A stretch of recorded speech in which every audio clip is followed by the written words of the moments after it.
excited. Welcome to part 6 of Faith Plays Pokemon Legends ZA.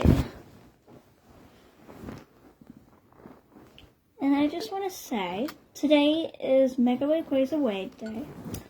But I just want to show you my Mega Rayquaza from my first raid. You might have already seen it. Here it is. My 96% Mega Rayquaza, which, as you can see, is shiny.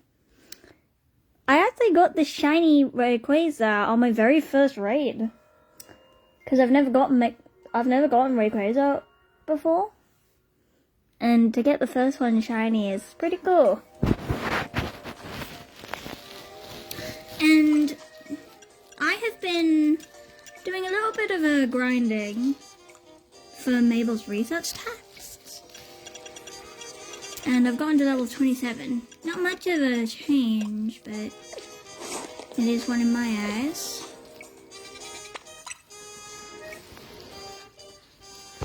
And I just kind of want to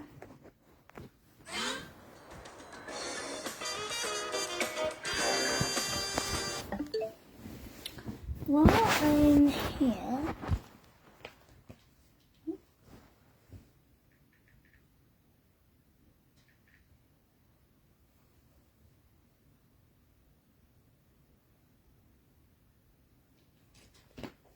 I just want to charge my Galaxy because it's at like 50, I think.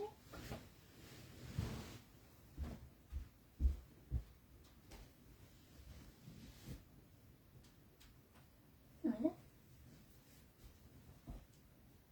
There.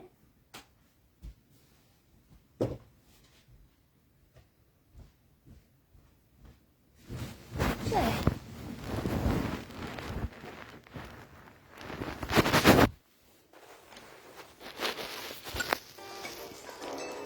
Got to get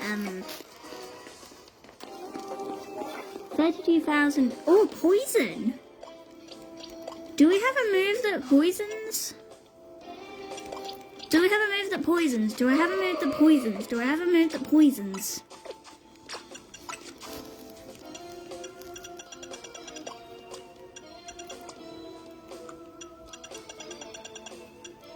No.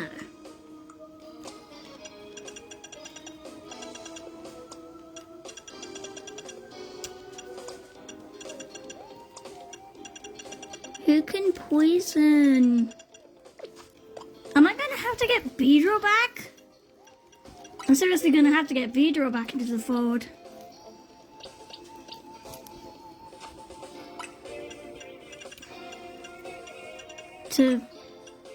For the poison. You can replace Moral for now. Oh!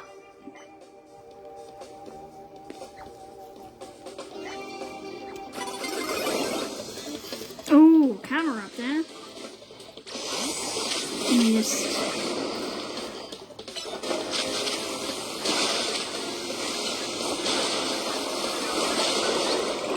Nice.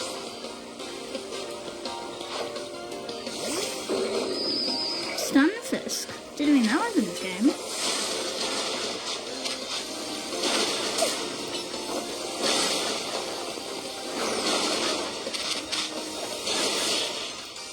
Nice. Good.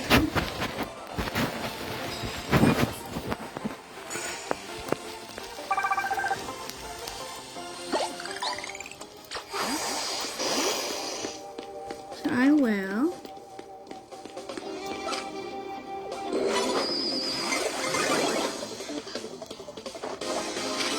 try and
I sneak up and...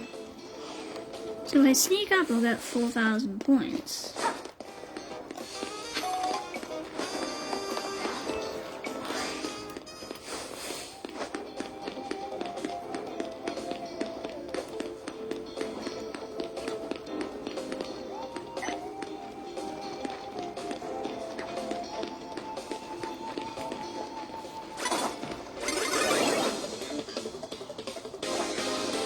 Ooh.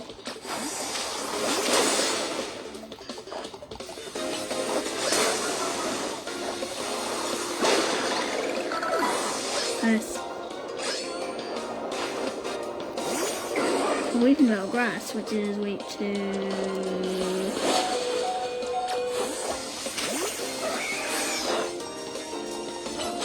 Oh yeah, Poison, which is weak to Psychic.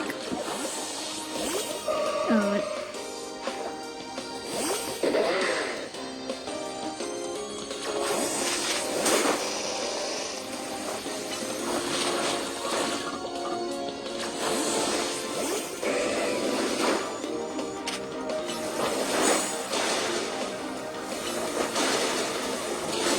nice.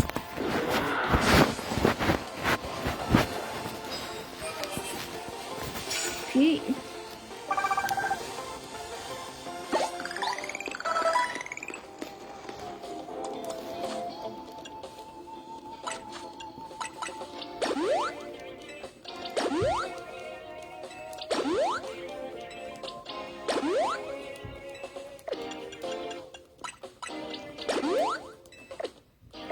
Let me just evolve my Braixen. Oh. And Mom and Dad are back.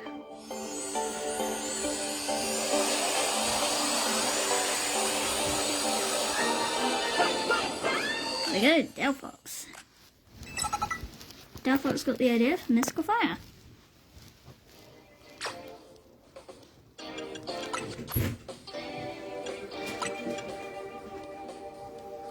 Will you put your in, baby? What's your goal? No. Have stickers finished?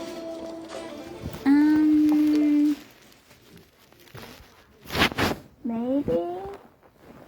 That's got a sticker on, but your nuggets in your mozzarella sticks haven't. Oh. So we'll make that for you. Okay. Early food break.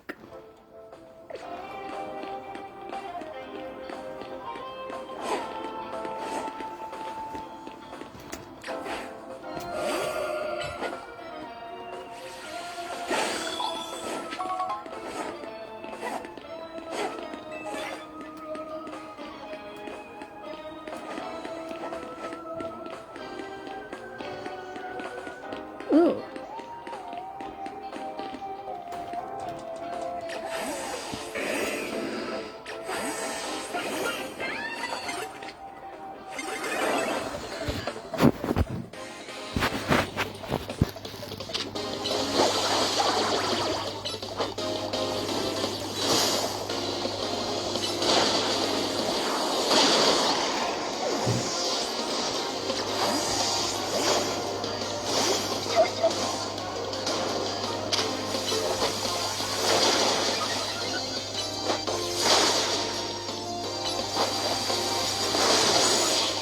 Nice.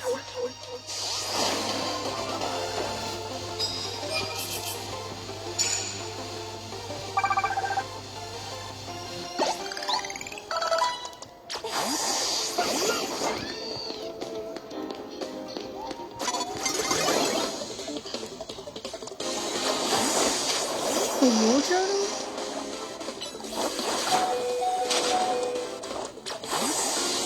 No, wait, no.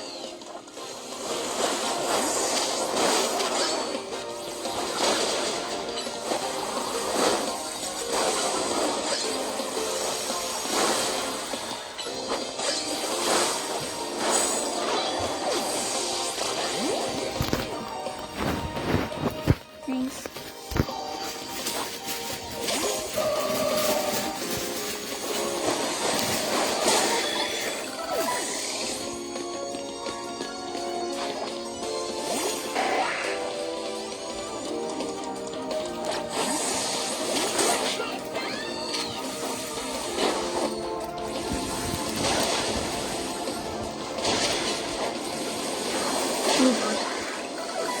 contest? Yeah. Who eats a bug?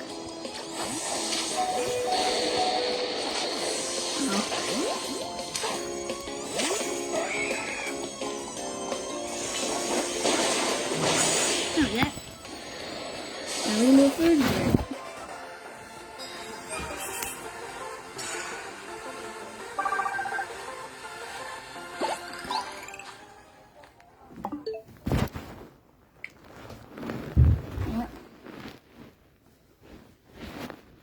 Early food break.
Here again, my little friends, comes the McDonald's World Tour.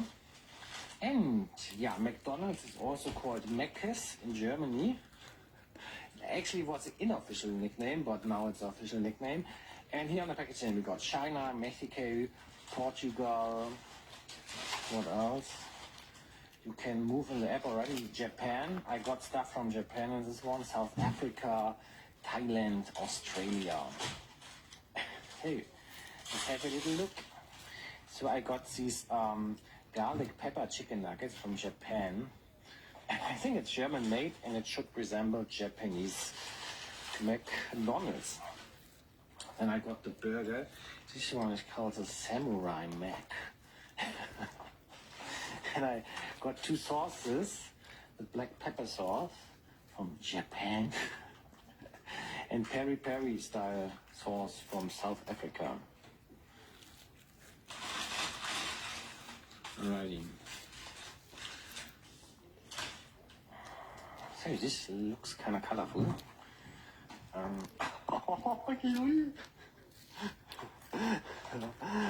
Oh, yeah. So, compose the thumbnail, you know me, and then start. Time for the chips. To McDonald's. And I got the burger. This one is called the Samurai Mac.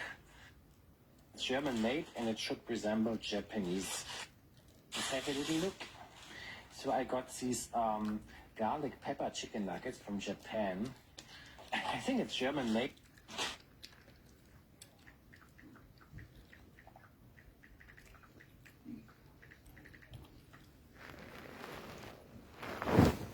I didn't see this on the menu, but apparently you guys don't have a...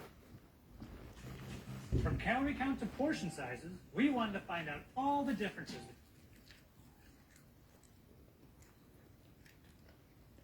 And the U.S. This is Food Wars. Hey guys, Joe from Food Wars. We're doing a new season. We're comparing the U.S. to Japan. We're order to do that, I want to introduce you to co-host and my man in Japan, George.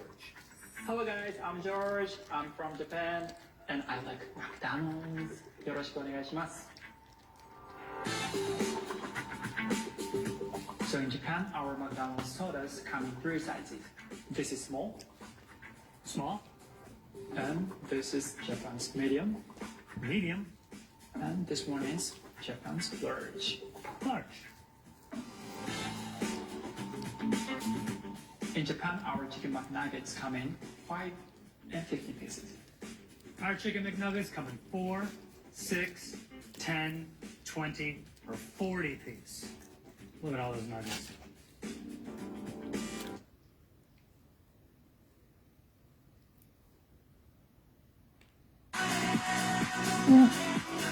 Cheer.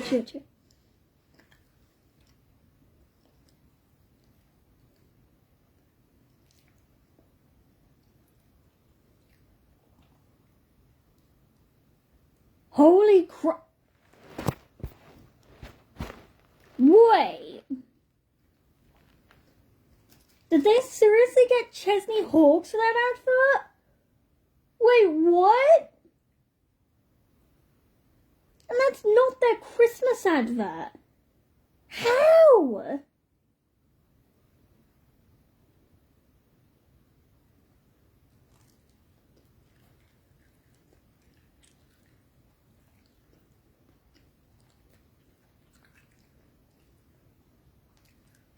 Chesney Hawkes official and Segala. I can't believe that.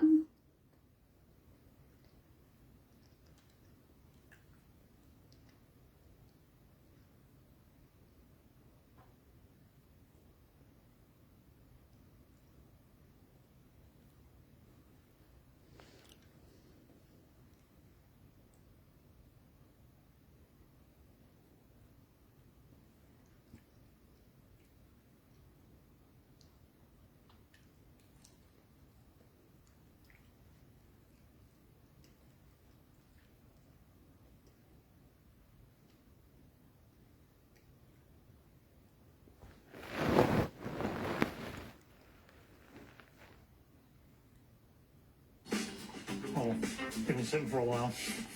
Japan McDonald's fries come in 3 sizes. Small, medium, and large. In the US, you can get fries in 4 sizes. Kids, small, medium, and large. Look at this little guy. Look at this little guy. So this is large fries, and I'm gonna weigh them. We are going to also weigh a large McDonald's fry. Wow. Okay, so far our larges are the same.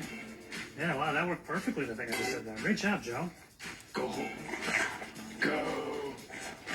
Now let's measure the medium. Why not? Our mediums are smaller. Huh. Interesting. So this is a Japanese Big Mac. Ta-da. So this is a Japanese Big Mac. This is an American Big Mac, and we're going to weigh it as well. Now we got a heftier Big Mac here in the US. It's more like it. So in Japan, the Big Mac body set, which is a Big Mac and medium fries and a medium drink, comes up to 690 yen, or $6.21. In the US, that same meal costs $8.54, or 948.46 Japanese yen. That's a 37.52% increase in price in the US. What the heck? So here is everything you can only get at Japan's McDonald's. You cannot get in the US. And this is everything you can get at a US McDonald's that you cannot get in Japan. So we're gonna start with waffle cone right here. So we got plain. So plain means it's like rich milk taste. And next one is strawberry. Strawberry, personally I like this. And next one is chocolate and almond right there. It's not melting. Good job, buddy. So here we've got McFlows. So McFlows means there's soda, and on top of that, there's ice cream. That's it. That's it. And this is McFlows melon. いただきます. Ooh. It's too sweet. This is grape coffee mac floats. And the last one, we've got Coke mac floats. Oh, Joe, you definitely try this. Yes, absolutely. I'm trying that when I go to Japan. That looks real good. Let me think here. Hang on a second. Okay. We do not have McFloats here in the U.S., so I'm going to make my own. On my way over here, I was looking for grape soda. It's actually harder to find than I thought. Fanta's not very popular in the United States. But we got this. This is Midnight Grape Kickstarter Mountain Dew. It's grape. Aha, left over from the Ben & Jerry shoot. Stuff is frozen. There you go.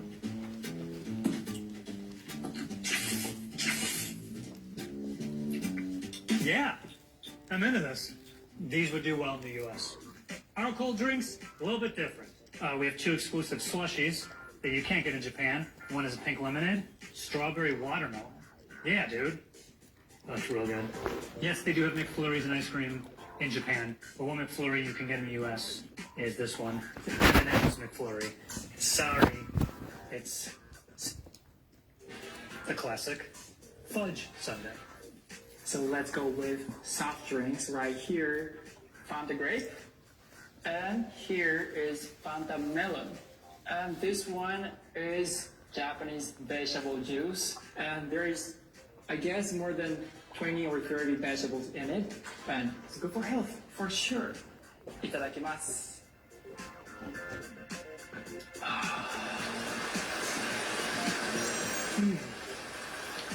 We've got Ku white grape, Sokenbicha. Sokenbicha is like a Japanese blended tea. It's healthy. And Japanese people drink this on a daily basis. So next one, we've got Earl Grey iced tea. Let me show you. Wait, there is something. There's a mosquito. I have to make a complaint. Japan McDonald's. Next one, we've got oolong tea. So this is not actually Japanese tea, it's a Chinese tea. That's good for health as well. For health, we do have a mango pineapple smoothie and a banana strawberry smoothie. Smoothies have fruit in it, right?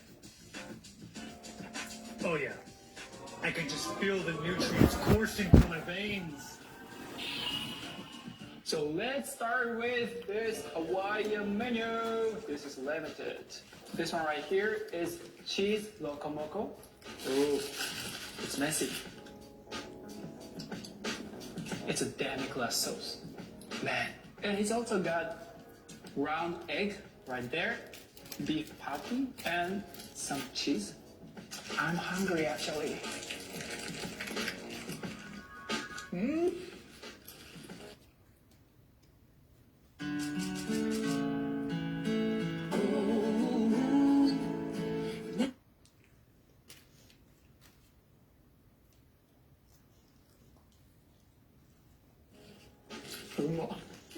Oh, this is good. Oh. Looks happy. This is hontonimai, which means really, really delicious. Alright, so next one, we've got garlic shrimp. And it's also got interesting bun. There is sesame on there. And deep fried shrimp. Hawaiian barbecue potato and beef. Demi-glace sauce again. It's gonna be good. This is called barbecue burger, right? But I don't taste barbecue at all. Alright, so next one, we've got Hawaiian pancake with triple berry sauce. 2 pancakes. Smells so sweet. Ooh, let's go.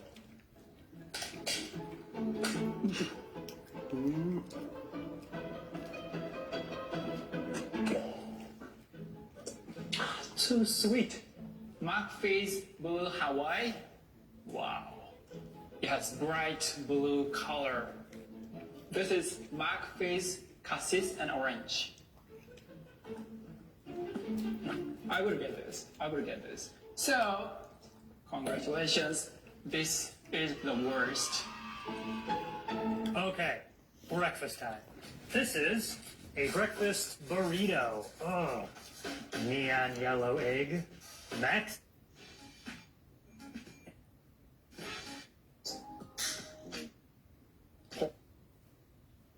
Diced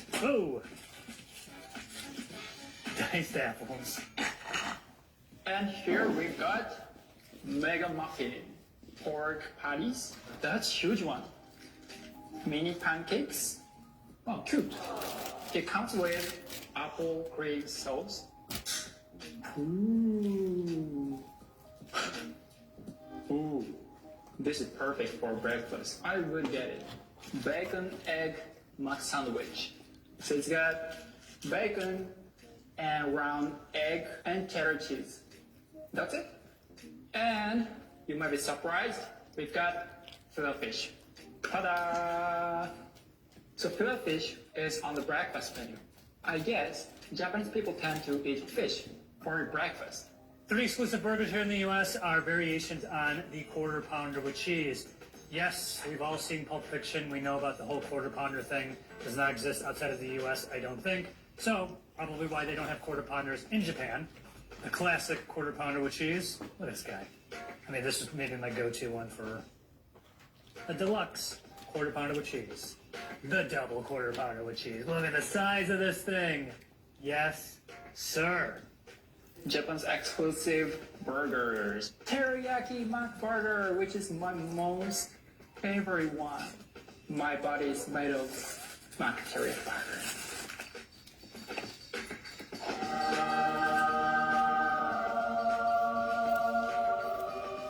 So it's got a mayo right there, and lettuce, pork patties, dip it into delicious teriyaki sauce, and it's covering whole pork patties perfectly.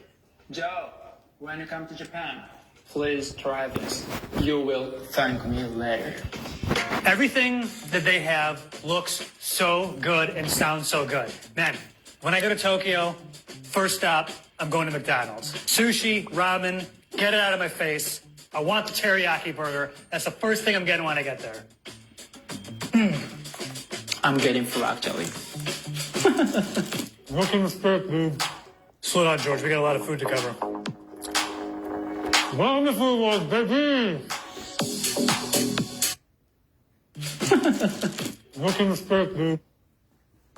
Alright, so we've got bacon lettuce burger right here. It looks sad.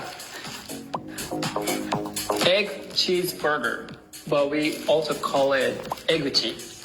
Egg cheese is an abbreviation for egg cheeseburger. Japanese people love abbreviation.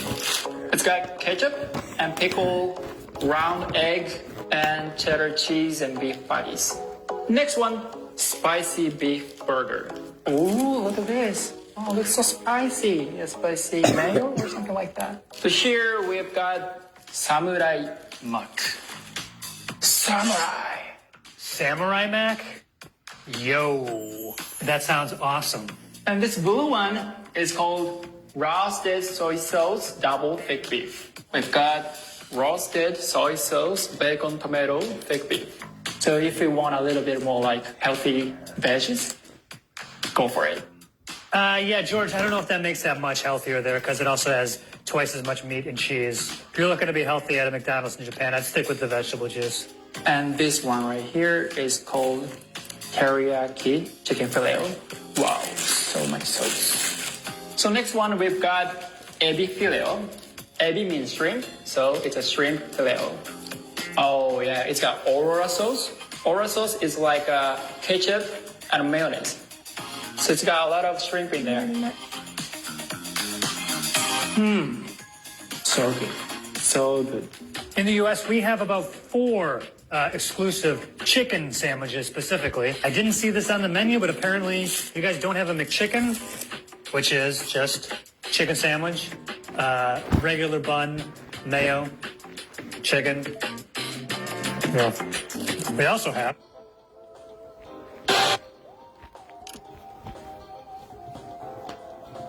Here we can continue. Now we can continue. The food break is over.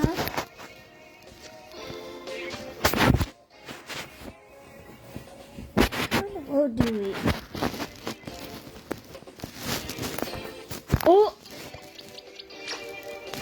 That says Honedge is about to evolve.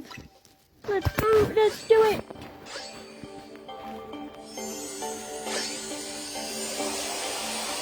You ready? Your Honedge evolved into Doublade. Yeah, sheath the swords.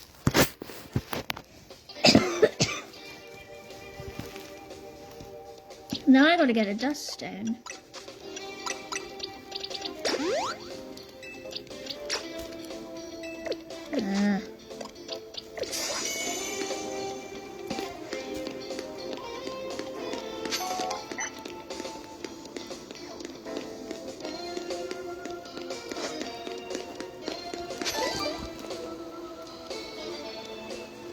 Don't mind.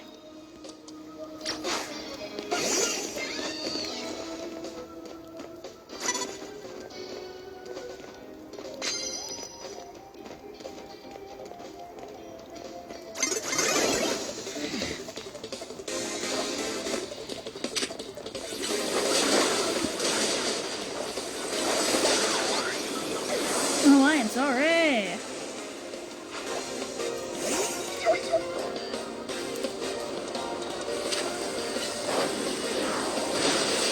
Oh, yeah.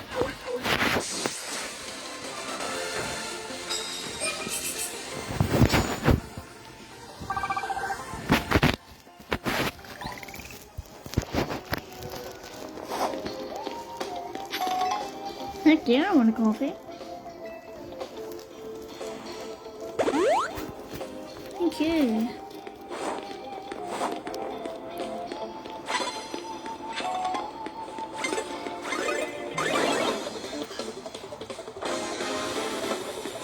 Didn't even see that.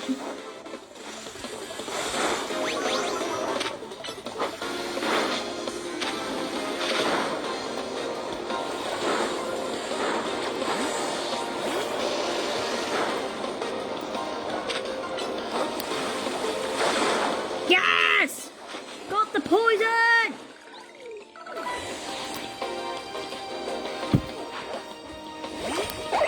Molo means flying type.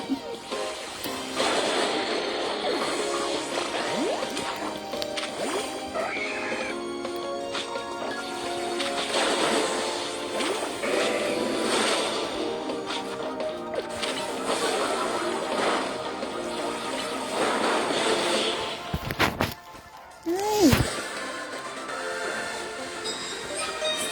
I didn't even see the paint on there.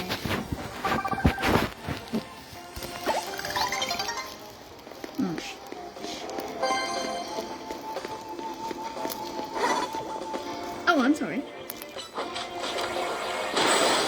Oh, I'm sorry.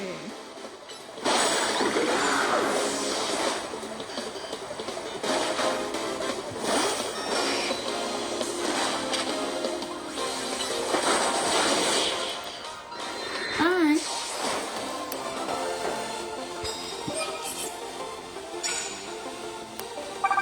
Thankfully, we can bring more back.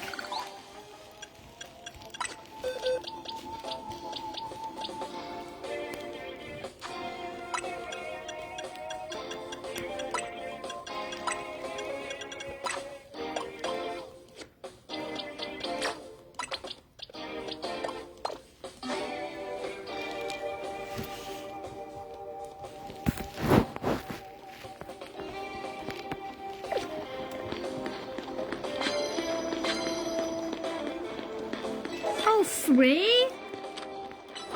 Didn't tell me it.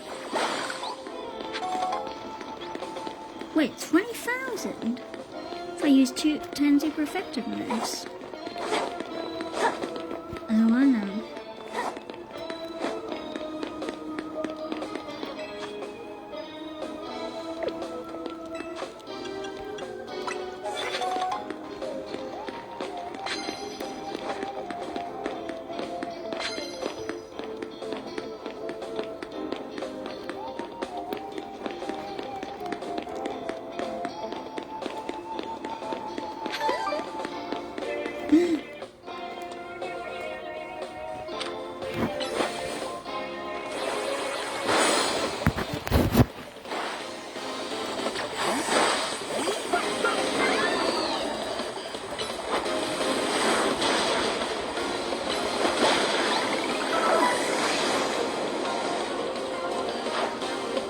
Torpedo week 2. Wait, it's dark type. Nice. And that's week 2 water.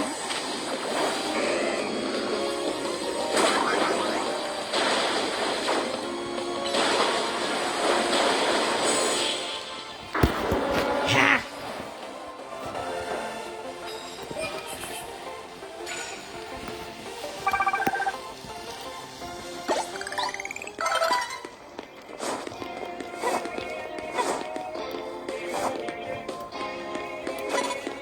Oh, Skiddo.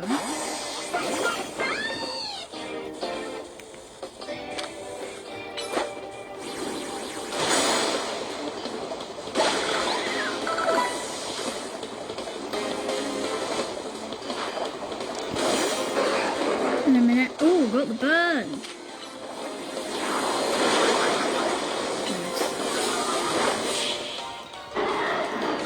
Reliable way to burn opponents.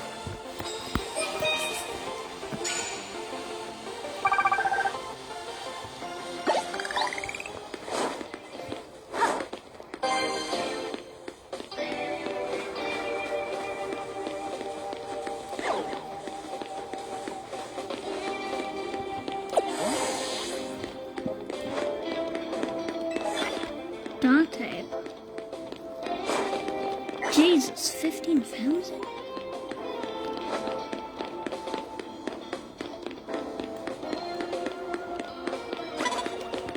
Oh.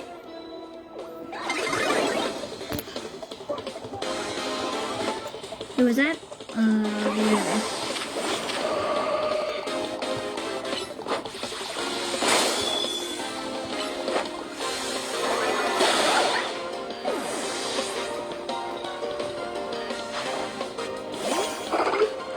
Psychic types, that's weak to dark.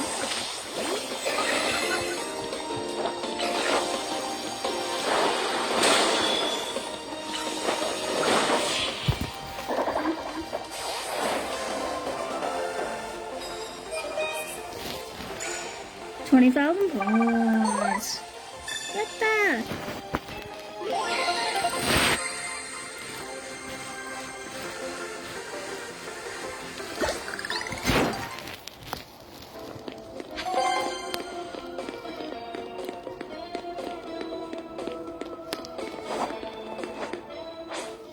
There you go.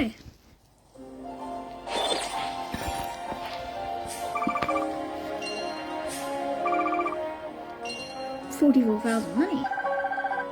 Thank you.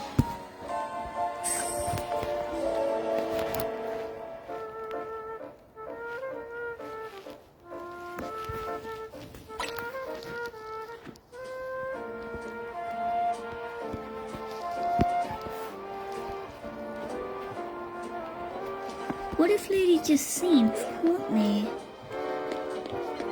Lady Jacinth? Who's Lady Jacinth?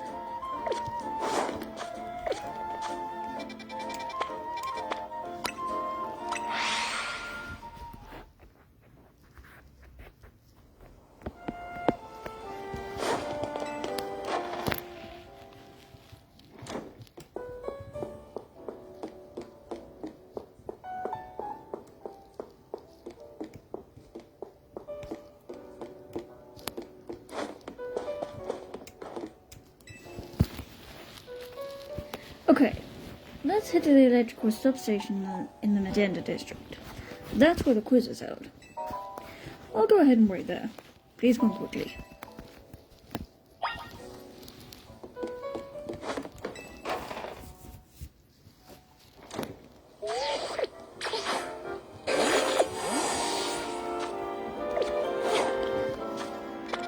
Oh.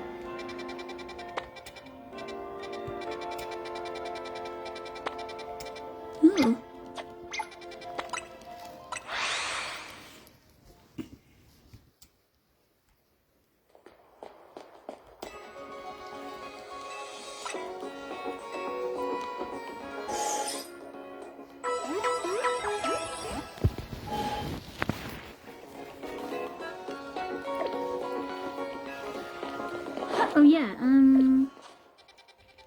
do they sell dust? Nah, let's not check if they have a dust stone.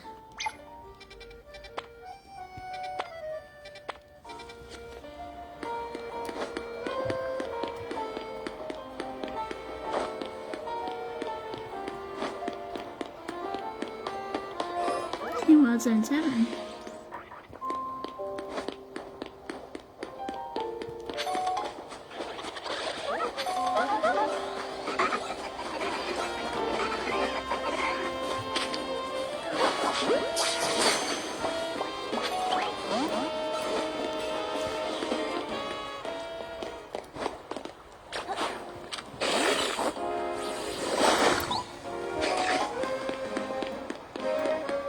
Ooh.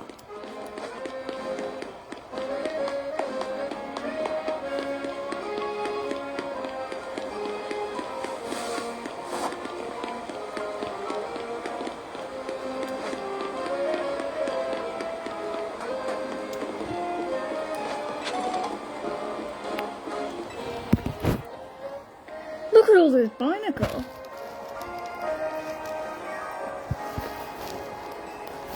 I just want to go for a ride on my beloved boat. What's blocking my way? I don't mean to boast, but my boat's the best. But I can't even climb aboard. That's why I need your help. Can you chase off this blasted barnacle for me?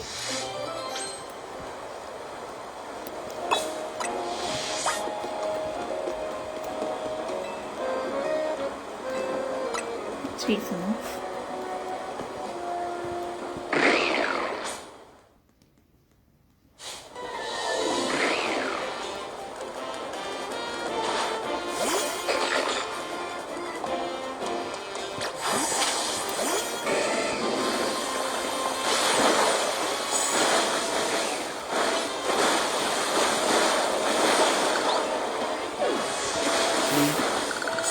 Yeah, Waffle is pretty busted.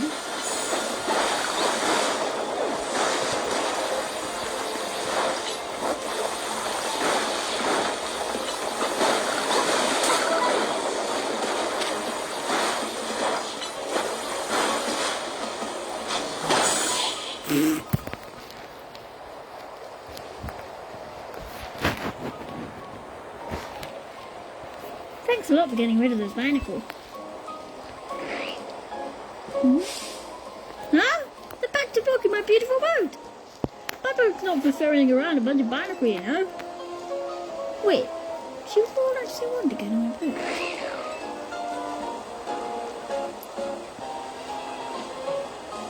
Well, alright then. Let me get it ready. Climb aboard, you boat-loving barnacle.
To win the title of Canari Quiz Race, you need to last all 3 rounds of the contest without getting eliminated.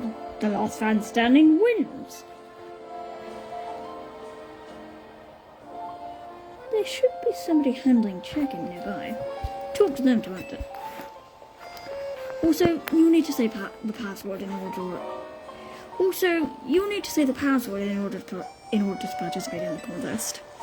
If they ask, just say, "Let's go Dynamo!"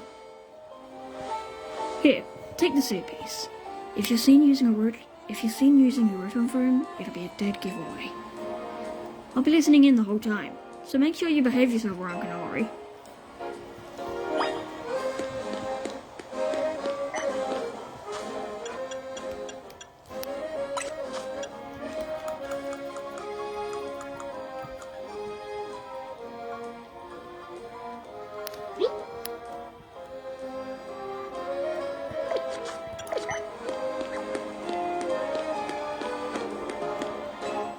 Usually with construction, but they lend a hand with Dynaformo events from time to time. They can do enter the contest, then you gotta know the password. Well, go on then. What's next? Finally. So let's go Dynamo as your answer, yeah? Bingo! Clearly you know the password, so you're welcome to pass on through.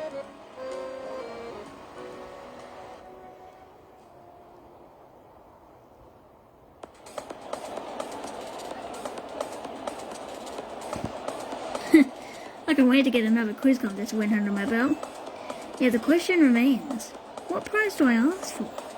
She's already signed all my Canari plush. I haven't seen you before. Are you perchance new to the Dynamo community? Just so you know, the Canari Quiz Whiz contest is very tricky. Even veteran Canatics, that's what we Dynamo members call ourselves, struggle to get past the first round. New or casual fans may not fully enjoy the complexity of... What's sippin', gamers? Get ready for a jolt! Let's go Dynamo! Let's go Dynamo! Let's go Dynamo! Thunder Wave! Woo! How's it going, you crazy Canatics? Who wants to meet me? Woo! What? You were blinded by the stars in your eyes? You're meeting me right now! Woohoo! Alright, enough of that. Let's get right to the main event. The Canari Quiz Whiz contest! Listen up, Canatics. Here's how this works. The quiz has 3 rounds. Get the most right answers every round to move on to the next. One wants a simple true or false quiz. Go to the green tick area if you think my statement is true, or the red cross area if you think it's false. The first round is so simple, I doubt it'll even count as a ball. Question 1! True or false? I'm crazy good at folding block puzzle games. Choose the tick for true, or the cross for false. To make sure you get to the next round, let's try to nail every question. My mirror's back if you need it, but for now, just pick whichever answer you think is right.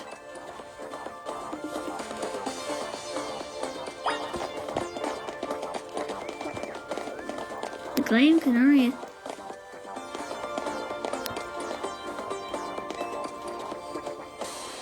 Time's up! Let's see who got it right. The correct answer is... true! I can watch those blocks fall all day long. Most days, I actually do. Woohoo!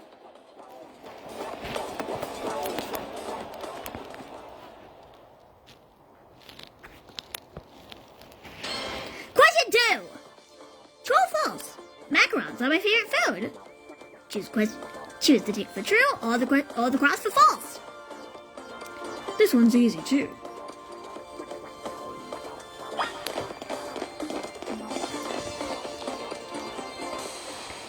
Time's up! Let's see how you did. The correct answer is... false! Come on, Canatics. You know I don't like sweets. Woohoo!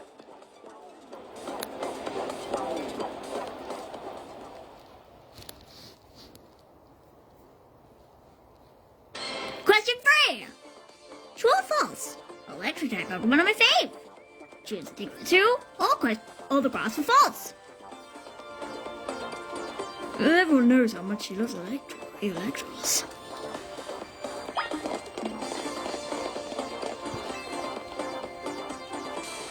Time's up! Let's see who got this one. The correct answer is...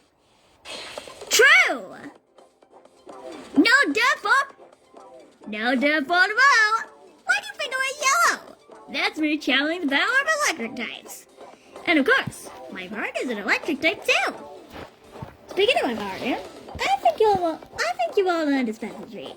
Get ready for a special guest appearance from your friend of mine, the Zaptastic Electros! Woohoo! Congrats to the Canatics who got all three right! You're charging ahead to round 2. Nice job!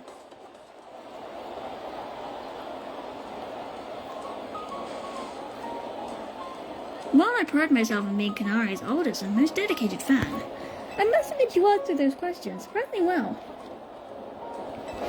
A fluke, no doubt, but maybe your luck will hold. Let's both do our best in round 2. People like him are exhausting.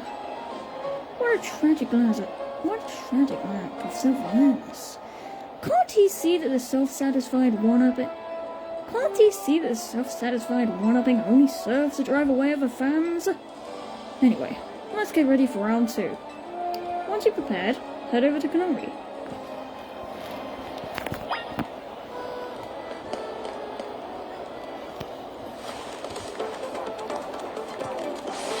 Thunder Wave! Let's go, Time Bobo! She makes a D. Come on, you crazy Canatics! If you're apt to see me, make some noise! Woohoo! Looks like the only ones moving on to round 2 of the contest are these 5 Canatics right here! I've totally got this! Once I win, I'll have Canari sign my most prized Canari merch. Oh, Canari. Who are you? You have a keystone. Look. It's my right. Nay, my duty to win. The next round is with a pit stop on the path to victory. And I don't get to say anything. It's Canari Quiz Wiz contest time! For round 2, you've got to find the thing I asked for and bring it to me. Here's your task. My partner, Electros,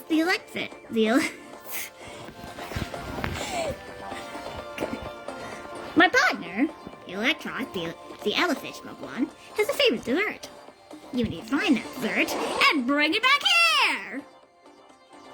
It can't be that simple.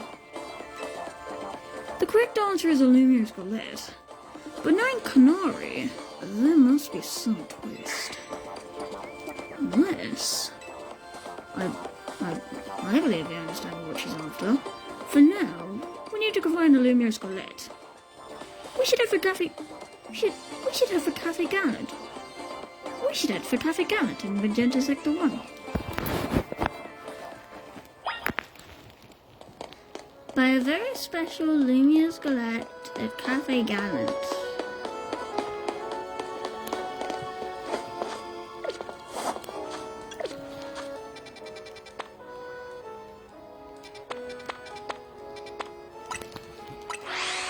Right in the Vanderbilt Pokemon Center.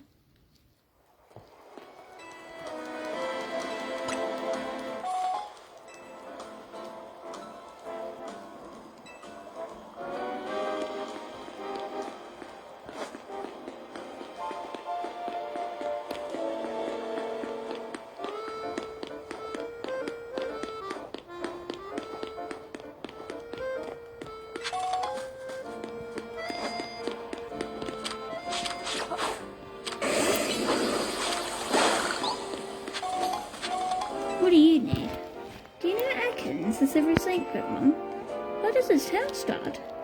Does it really...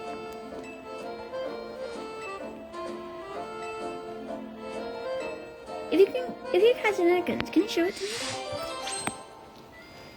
Sure. I'll add it. Oh.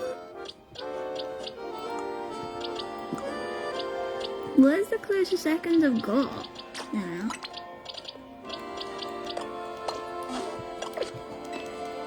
Oh my gosh! An Ekans! You brought one for me! Hi, Ekans. Do you mind if I pet you? I'll be careful.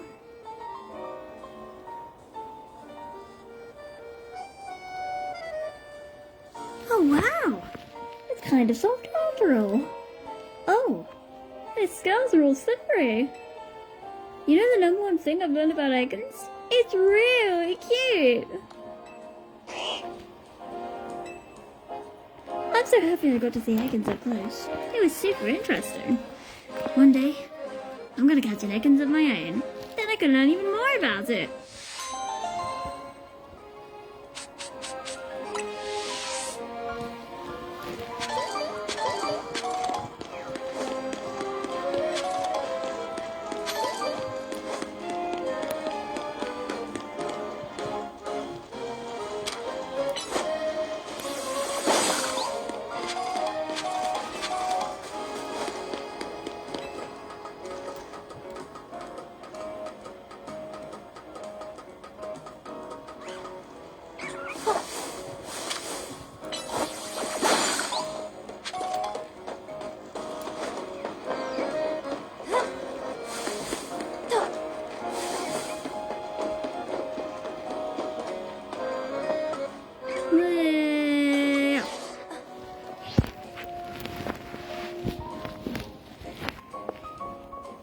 Lumia's Galette secured! My victory is assured!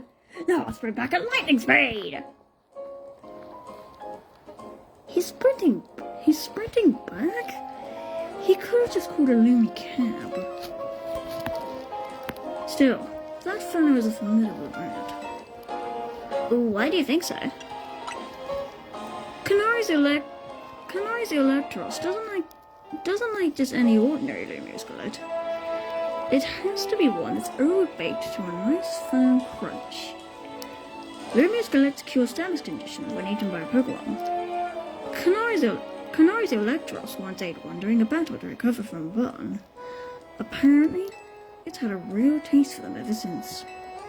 After all, what you say is the Electros' most defining trait. Its fangs? I'm impressed. That's right. It's fangs. It's pretty rare for Canari to talk about Pokemon battling on a stream, you know. Only a fan who's been watching her since her early days will know the correct answer. In any case, let's order the special type of Lumiose Galette we need. I'd like my usual Super Lumiose Galette, please.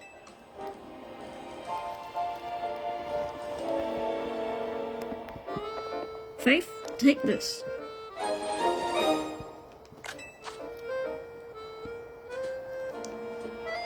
This variety is baked to be incredibly firm so that one can savor the crunch. That should get you for round 2. Let's head back towards the electrical substation.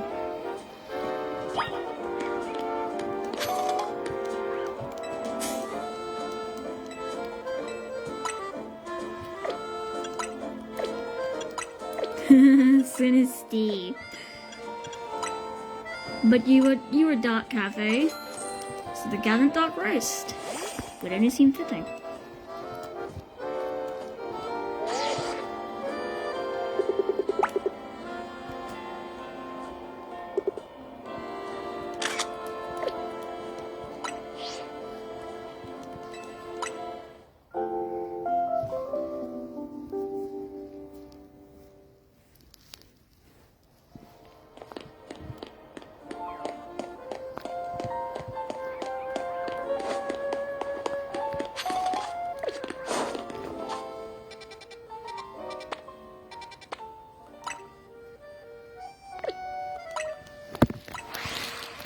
No, I think Wild Zone 9's a bit closer.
Beedrill. Bye-bye, Beedrill.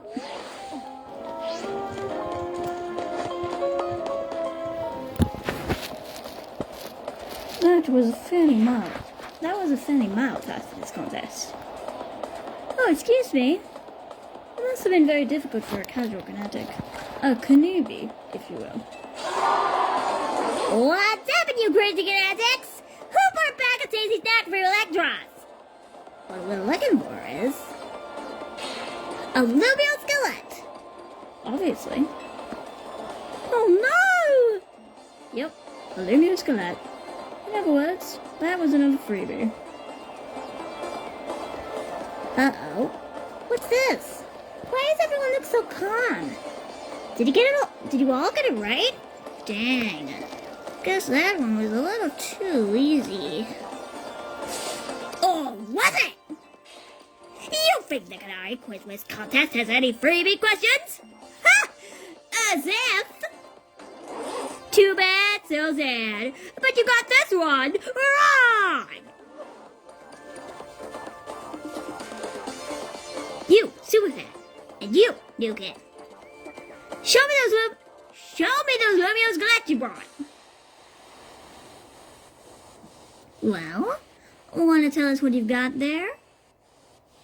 It's a super Lumio skeleton. You mentioned it in episode 231 of Canatalk, Shocking Side Stories, if I'm not mistaken. Zippin' heck you do. You're both so amazing! Wow, you totally got it right! Lumio skeletons are Electros' favorite snack, especially the overbaked ones. It's not just about taste. Electros loves the solid, crunchy texture the skeletons get when they're extra well done. That's because my partner here simply loves biting into stuff with its fangs. So if the Lumio skeleton is too soft, it's not the too some experience my Electros wants. Since you two are the only ones to get that one right, guess what? You're both moving on to the final round of the Canari Quiz West contest. Well, I'm impressed you've managed to keep up with me. Canari's oldest and most knowledgeable fan. Okay, kinetics, one last time. For the wave! Let's go! A Dive-Bomber! I know why all you kinetics are here today. You need my electrifying personality to spark joy in your dull lives, right? So let me ask you this. Who's charged up? Woo! That's what I like to hear. Alright, back to our regularly scheduled Canari Quiz West contest. The last round's got it all. A battle, a quiz, and sweet, glorious victory. The rules are simple. The remaining two trainers will battle, and the victor must ask one final question from me. Get the question right, and you're a winner, baby!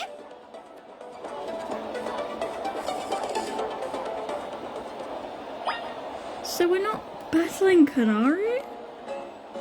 New Kid, Superfan, good luck. And don't mess this up! My. For a first timer, you seem to possess a shocking amount of admiration for Canari. However, even if you defeat me here, there's no chance a non-Dive-Bomber member like you will be able to answer a final question. Do you still wish to battle me, Marty, one of the first members of Dive-Bomber and the OG Quiz Wiz? Of course I do. Quiz is not my only talent. My prowess as a Pokemon trainer is equally unmatched. Just like me, my electric type Pokemon are as fierce as they are adorable. You were challenged by Marnie of Dive-Bomber. Great. And our team doesn't, Oh, great, I've still got the Atkins. No!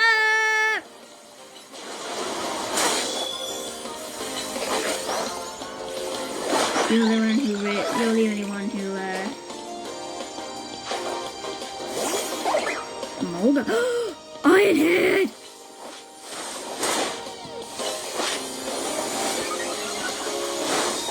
Wait, I'm always flying type, isn't it?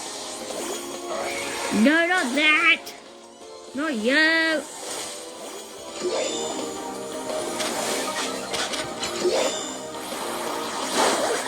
Nice. Nice job, Blade. How can my adorable Pokemon lose when they're as shockingly cute as me? Right here.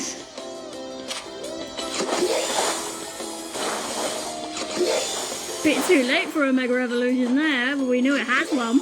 In fact, it has two. But bye-bye! Inconceivable! In terms of cuteness, my team clearly won. But I can see that we did lose the battle. Still, there's no hope that you'll be able to answer the final question of the quiz. Would you get it wrong? I'll swoop in with the right answer and snack the Quiz Whiz crown. Alright, it's time for the final question. Everything's writing on this one! When I was a kid, I played my first games on a laptop. Who owned Dad's laptop? Me, my dad, my mom, my grandpa. The answer is Canari's grandpa, number 4.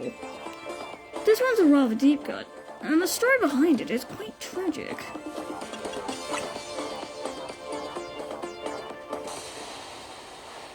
The laptop belonged to my grandpa?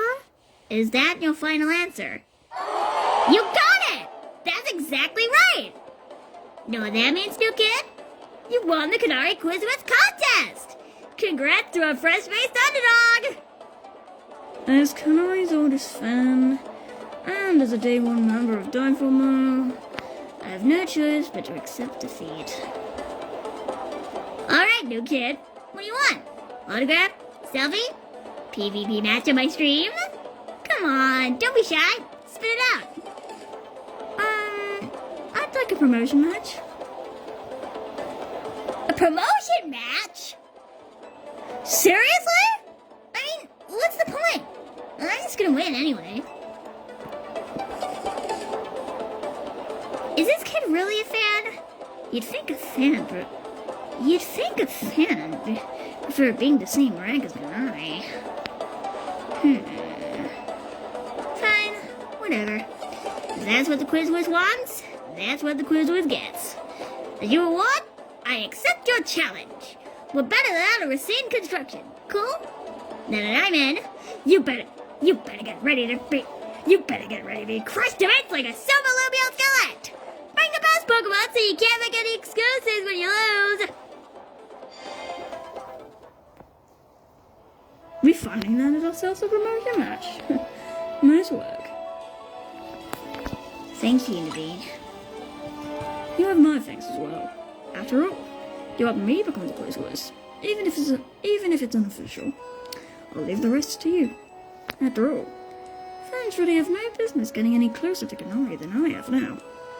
When you're ready to battle Canari, head to Tarragon's Company, Racine Construction.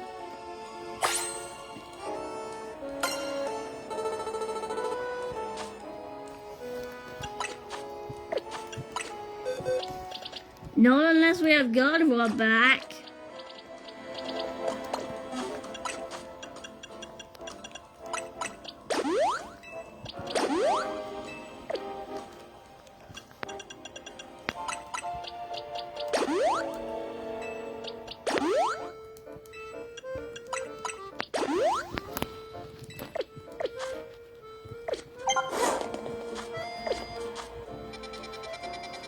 Oh my god, all the way back there?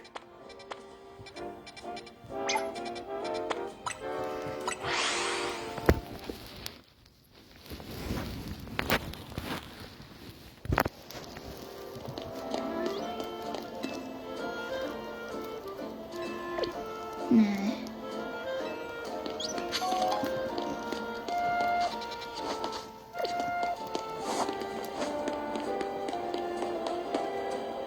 The train bound to the airport waits at the platform. Do you want to leave the Ymir City? I'll stay.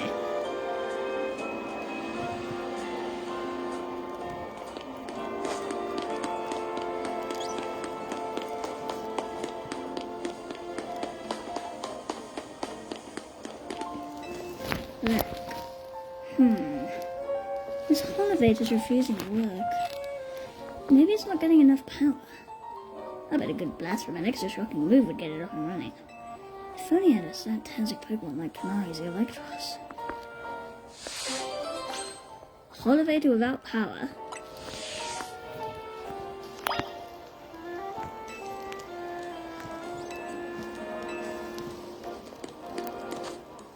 Or if only you had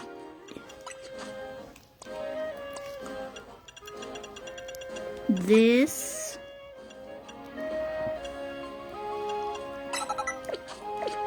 If only you had this, huh? If only you had Thunderbolt. Whoa! The elevator's working! It must be because you hit it with that Zaptastic move! I was in a real bind since I didn't know how to provide that power. Guess my work here is done. Well, go on.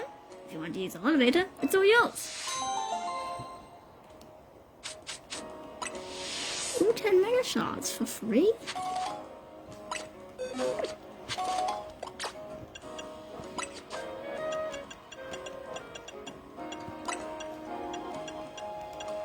No, that's actually... I guess that's buzzing.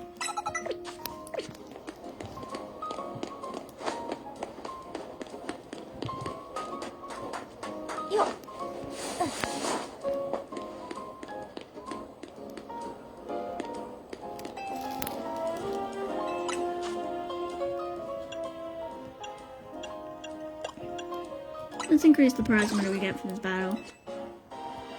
A gold Canari presser. I hear those help you earn more money.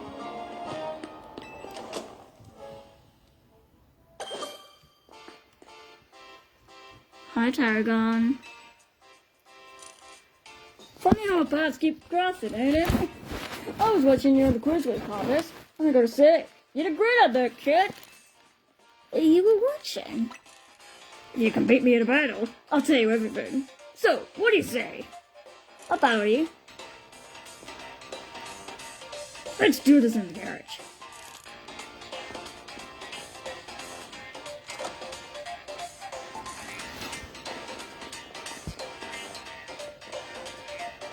Let's get this little battle going.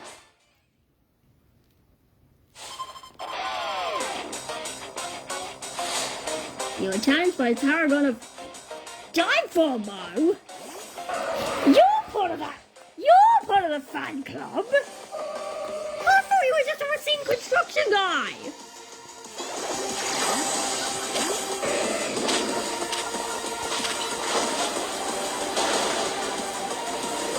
Hey, get back there.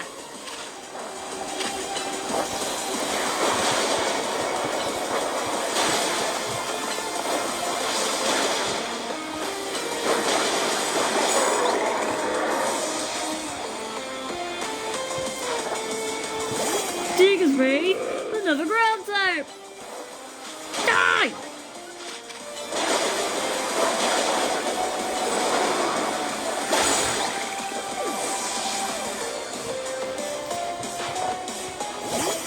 Excadrill.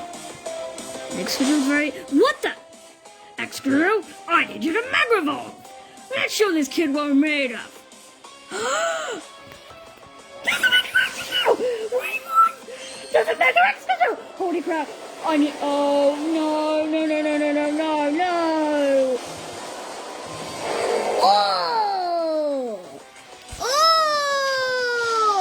Cool! Okay. Ah! Relegator, no! Okay. Look at that. Oh, what? Oh my god. Well, it's also weak to its ground steel, so... Dude! Look at Excadrills! Oh man! It's actually good! Ah! Don't bleed! Okay, I need to... Oh my god! Detect! Dude. Oh no. Oh yes. Wacko! What the? No! You only have a little bit of help. Just go! Ah! How are you not dead? Yes! Yes! Okay, I might need to make an extra now. Even extra couldn't get past your defenses, eh?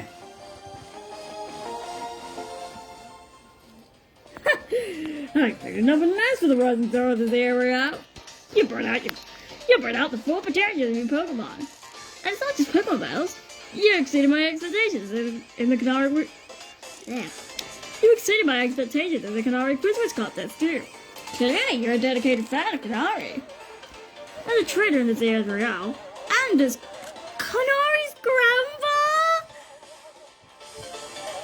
Oh, so that's who. So Tarragon actually owns Canari's laptop. Huh? It was a joy to get to know you. Which is why I feel the need to tell you a secret about my precious grandkid, Canari. What secret? I've been using the latest holocaster to project a hologram of Canari. Then I synced it up with my movements using another newfangled app. That's right. The hologram of Canari is served at the Canari Quiz contest. It was me! Wow. No wonder your pot have died, poor buddy. My grandkid's primary focuses are gaming. Fan interactions ain't a priority for her. But still, I want to show folks around the world how cool, smart, and talented my grandkid is. That's why I started pretending to be Canari using the holocaster. And soon enough, I started to really enjoy putting on a performance for folks. As thanks for a great battle, let me use up your Pokemon for you.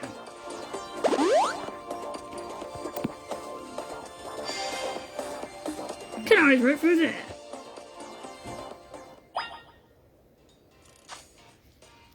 Alright. I said I was gonna... Okay, after seeing how cool Mega Excadrill is, I might need a drill bar. I just might.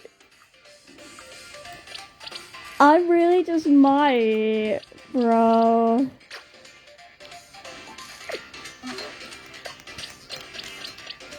But like, I don't know. I really do like Mega Mawile. And I said Mawile was gonna be part of the team, but I don't know anymore. Excadrill's cool.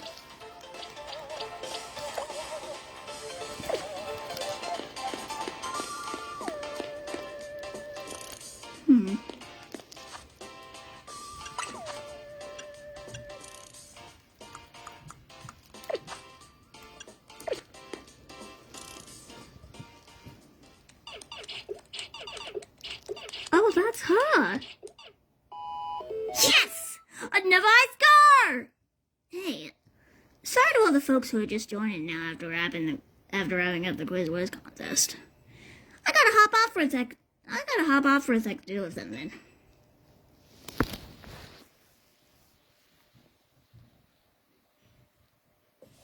Hey, what's happened? Bob's coming up already. You're the Quiz Wiz contest winner who asked for a promotion match against me, huh? You got spirit, that's for sure. But let's be real, I'd rather be streaming than battling you. Oh wait, I bet you put me on blast online if I don't battle you, huh? Fine, whatever. Let's have to it. Meet you in the garage.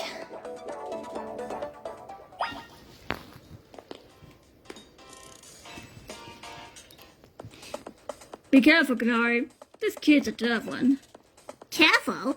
That's rich coming from you, Pops. Are you being careful with your little Canari cosplay? Anyway, film this match for me. I might put it up on my stream later. Leave it to me. I'll ride the chase squad to take care of the filming too.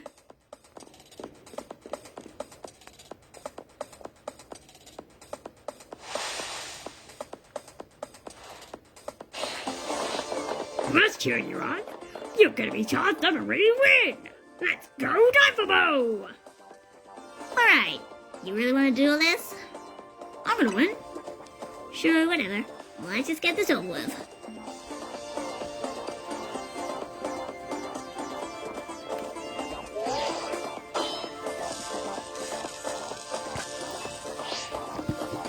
You better not underestimate me. I'm not for the ZA for a reason, you know? It's not that I hate battling. I just love games more than literally anything else. So I gotta eat. Oh, you got the purple hair dye.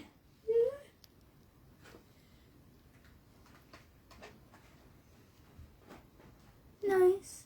What do you think at some point we'll put some like streaks of purple in your hair? Yeah, at some point.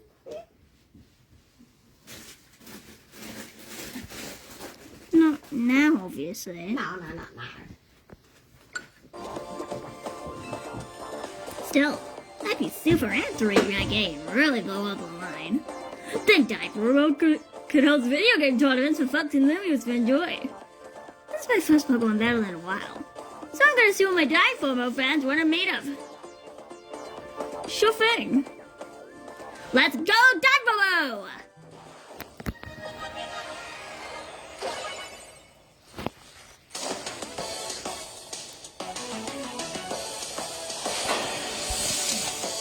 She gets her own battle theme?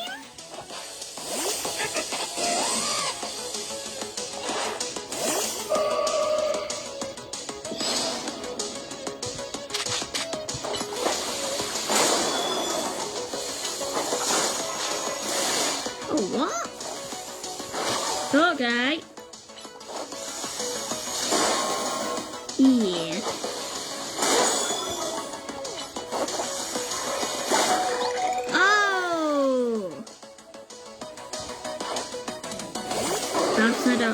She's sending out Ampharos.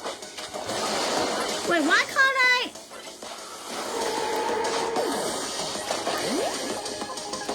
What do you mean I can't heal?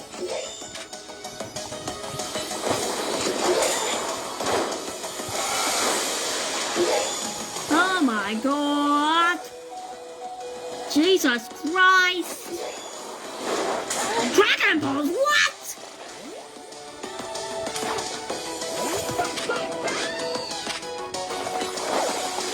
I didn't mean to do that.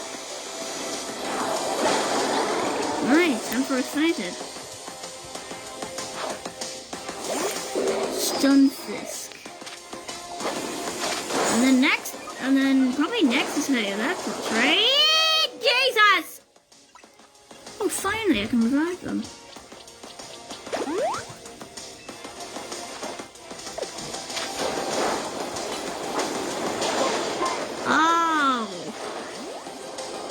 My goodness. Oh! Jeez!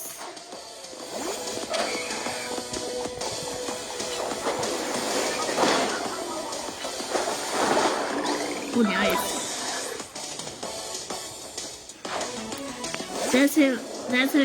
That's her Electros. That's her partner. I'm charged up in energy drinks. Time to charge you up with Mega Evolution, Electron. Let's go! What's it gonna look like? Two new Megas in a row! Ooh. Oh, it's got plus and minus. Let's go! Let's go, Mega Heracross!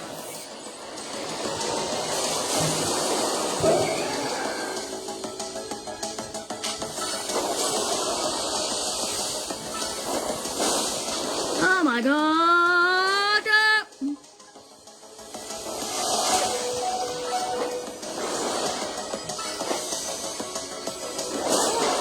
What the?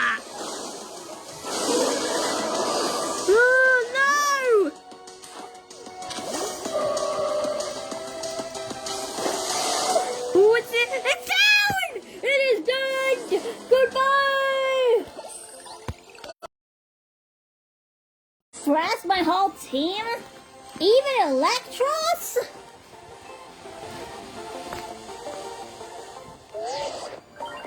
Your victory is confirmed. Congratulations. Rank E. You've been promoted to rank E.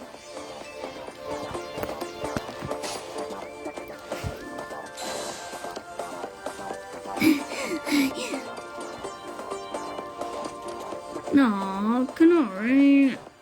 I hate to say it like this. This only happened because you lost first! You're absolutely right. Tell you what, as an apology, I'll buy you anything you want. You? Really? Okay, I forgive you. Maybe. I kind of blow a fuse when I lose. I can cope with messing up on streams, since the one in the chat cheers me on, but maybe I should put more effort into Pokemon battling from now on. That one was pretty fun. Anyway, here, this is you. Volt Switch. Take this too. Give it to the person who's been helping you out. An autographed plush. A plush dog has been autographed by Canari. Just having one puts you in a good mood. You think I didn't realize? I know my fans well enough to know that you're not one of them. Still, I wouldn't mind if you decided to become a fan. Might even make me just a little happy. Okay, I'm gonna go back to my game. Time to fun to wave goodbye.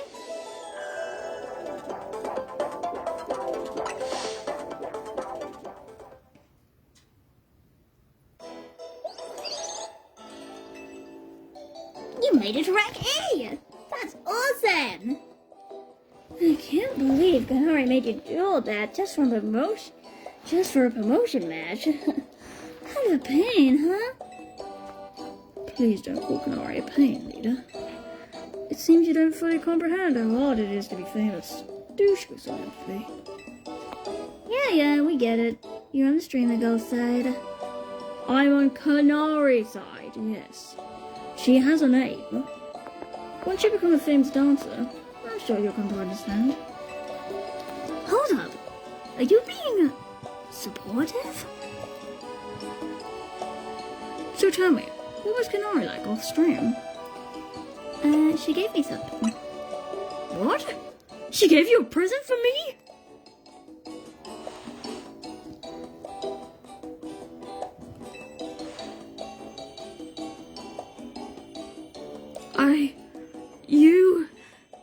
Thank you.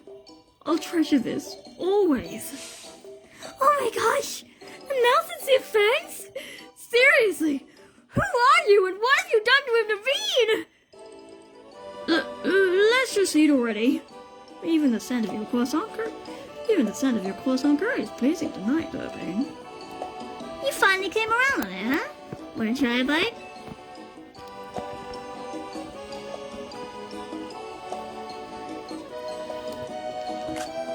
Absolutely not.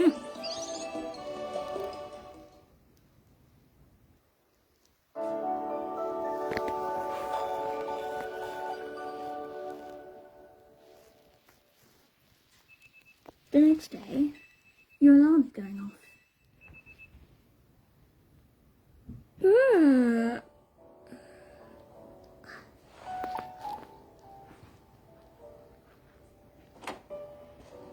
Morning! I hope today's a quiet one. There's been way too much going on in Lumios lately.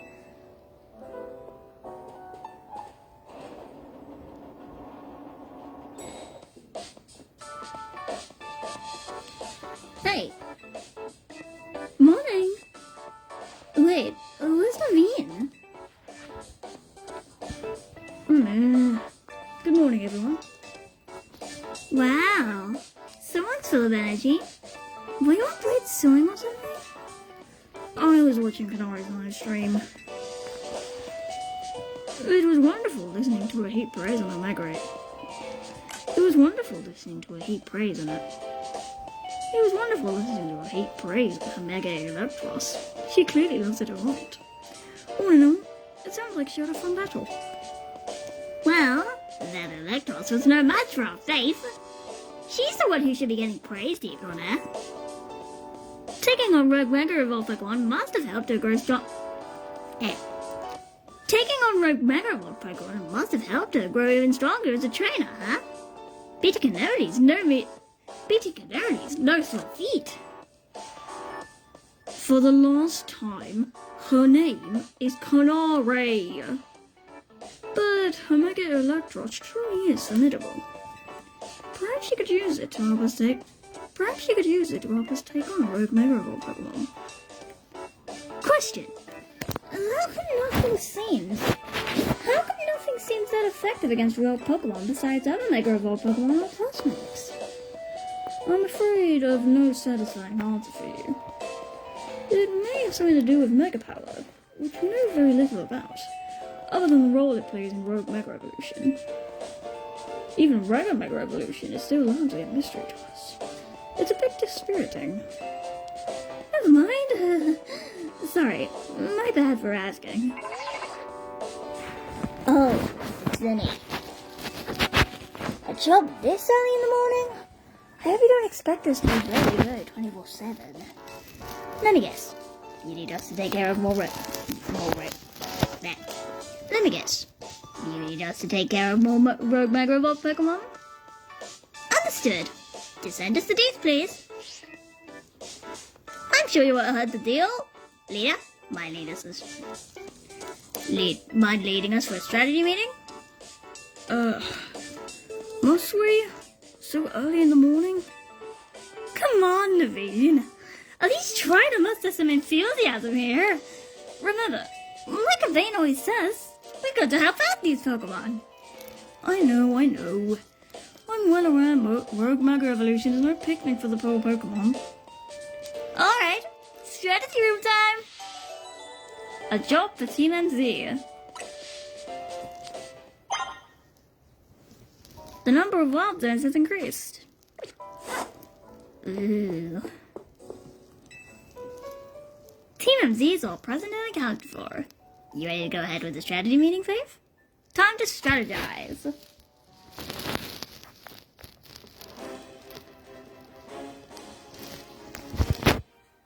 I hereby declare the strategy meeting underway. We've got new intel from Vinny. Looks like Rogue Mega Evolved Pokemon are likely to appear in 3 spots. The first is in Sector 5 of the 3rd District. We can expect to find a Beedrill there. The second is in Sector 3 of the Magenta District. We'll find a Hawlucha. Ah! You'll find a Hawlucha! Oh, you'll find a Hawlucha! Oh, it's happening! It's happening! It's happening! It's happening! It's happening! It's happening! It's happening! Finally, there's Sector 9 of the John District. We'll face a Bayonet. Wait, that one in the 3rd District is right near here, isn't it? Let me guess. You plan to use this as an opportunity to have a nice little hotel? Or are you going to say this rogue Pokemon is the reason we've been getting so few guests? Come on, Naveen.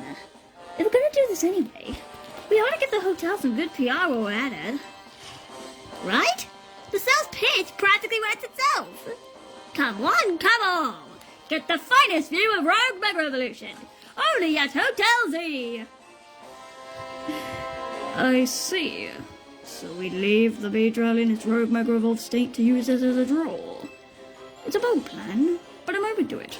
What do you say, Faith? Yep, it's what's best for Hotel Z. Thinking about it, I could probably design special merch with Rogue Mega Beedrill as a motif. Ooh, good call. We could even fill up a whole room with Beedrill stuff. Wow! I'm loving all these ideas! But, okay, enough joking around, everyone. Wait, so you guys were just kidding? This is a strategy meeting, remember? Oh, I mean, duh. I knew that. Honestly, Ada, keep the meeting on track, would you? You're always letting us get distracted. That's not true. Anyway, down to business. Our first mission is handling the Rogue Murder Evolving Beat Drill in Vert Sector 5. Aveen, you take that one. Second is stopping the Rogue Murder Evolving Halucha on a rooftop in Magenta Sector 3. I'll take this one.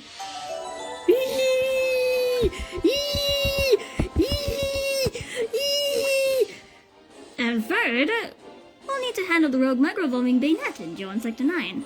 Aveen, I'm counting on you to cover that location. There it is! Leader knows how to take charge when she needs to. I hope I don't get cursed from tangling with a big net. Don't worry about that. You'd be doing it a favor. After all, if a rogue mega evolves, it'll suffer. I think we all know the real reason you're trying to avoid work here. It's nothing to do with nerves. Naveen, you want to be more honest with your friends. And if you're scared, just admit it. Now look, leader. Now look, leader. You wanna got sidetracked again. Anyway, Pokemon is suffering out there, so it's time for Team MZ to go do our thing. Faith, we're counting on you. You're a race in the hole. That's right. Go team. Let's take care of those Rogue Mega Evolving Pokemon. You know, Bayonet was originally a pastel, and pastel was a sun. I certainly know my way around uneven bread. Let's go to count for something. Ooh, it's happening! It's happening! Climb the ladder by the back of the hotel. I gotta tell you something.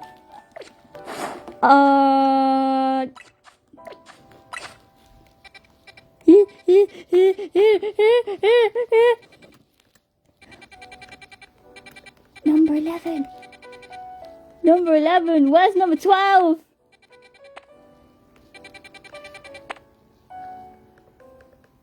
Number 11, number 12, number 13.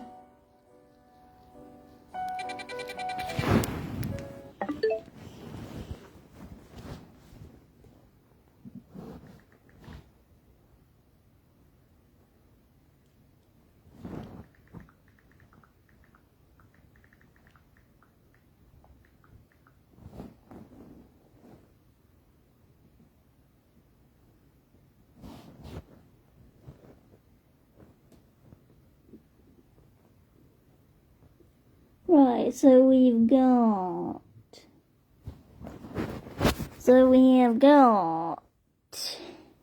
Slowpoke, Gyarados, Stunfisk, Furfrou, Inkay, and Clauncher in Wild Zone 11. In Wild Zone 12,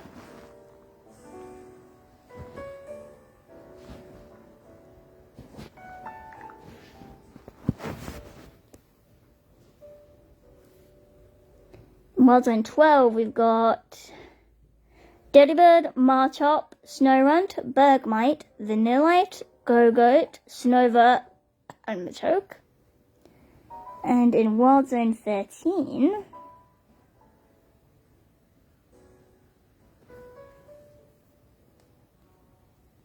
we've got Phantom, Vivian, Heracross, Pinsir, Whippenbell, and Cypher.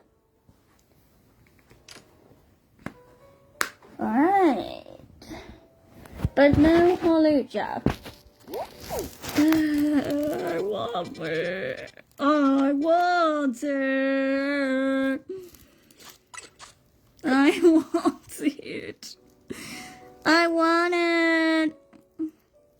I want it. I want it.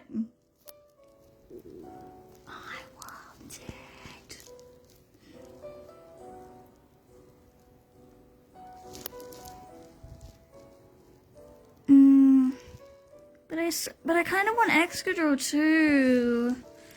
Oh, I don't know, man. I don't know if I should go. I really don't know if I should go. Excadrill, Holu. I don't know if I should put Excadrill and Holucha on the same team because that made me have two Steel 3 steel types.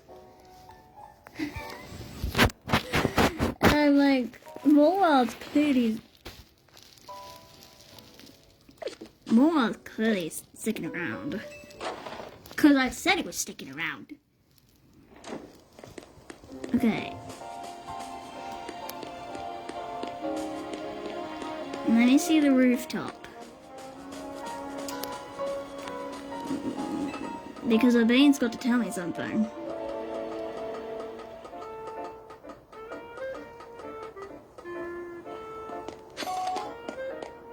Hello, Urbane. What are you going to tell me? Dashing across the rooftops of Lumios must be second nature to you by now, right? Well, let me teach you a special technique that'll take your roof running to whole new places. It's called the Roto Glide. When falling from some pace of height, you can press the A button to Roto Glide. Roto Gliding uses a short burst of the roton phone's safe landing mode to give you a momentary lift, letting you move while in midair.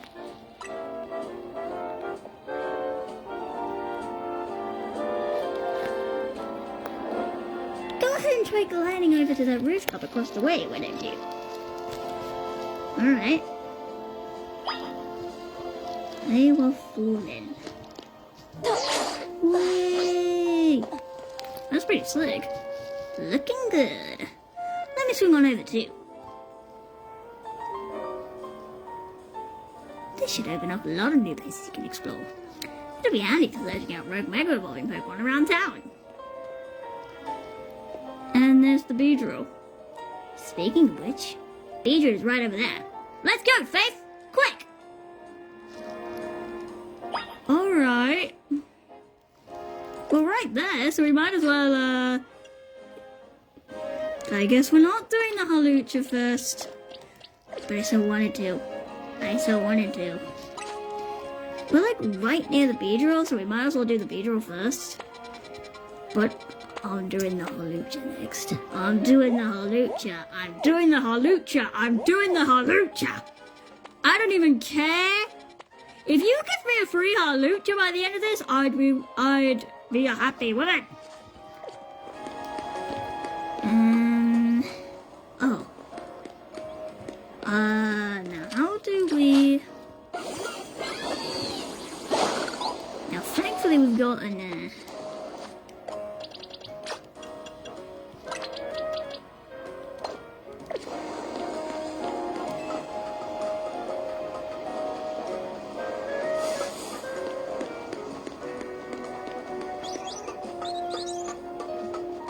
I guess we'll be done.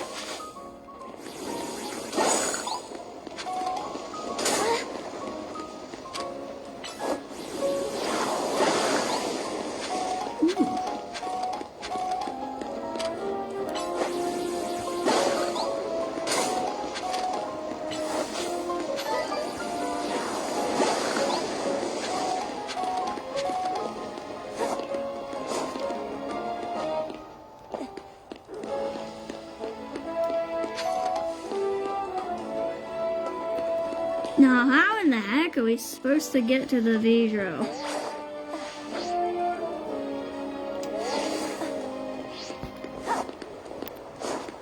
Like, how?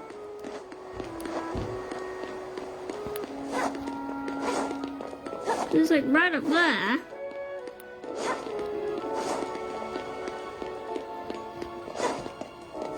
Is there any sort of ladder? Is this? It's a scaffolding. Oh, we probably don't need that, do we?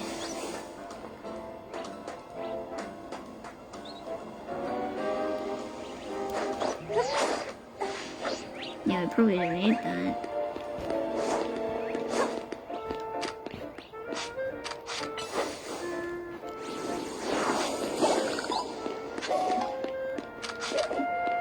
Hi.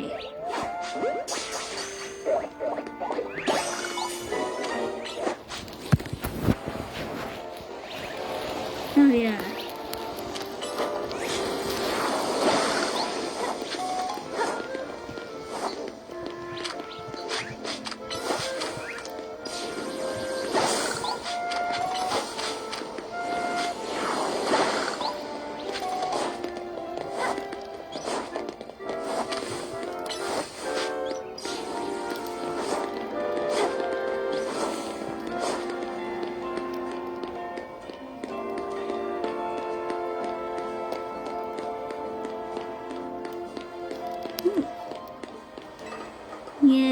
ladder.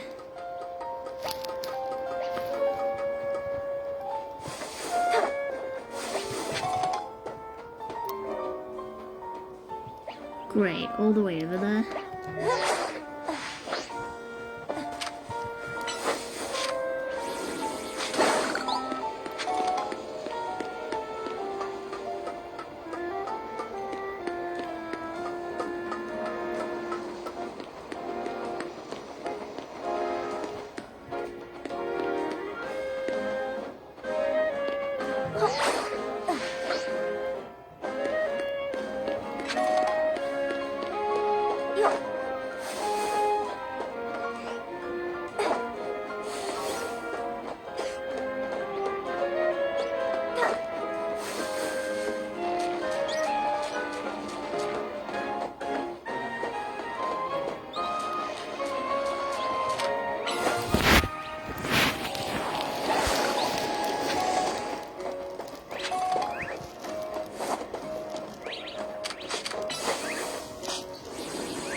Here you are.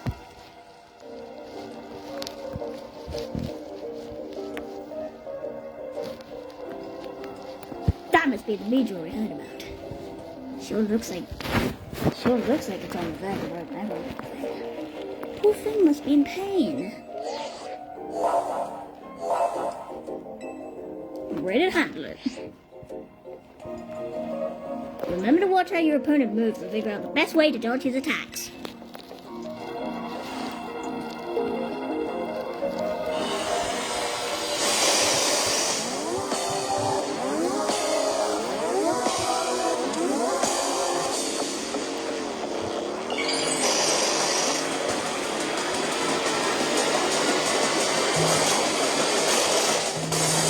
Here we go, Mega Breed Drill!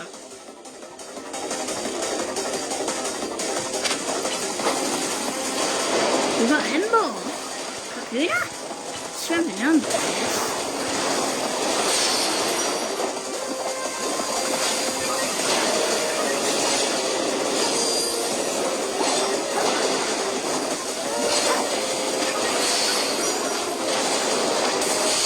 It's done! Hurry, that's attack!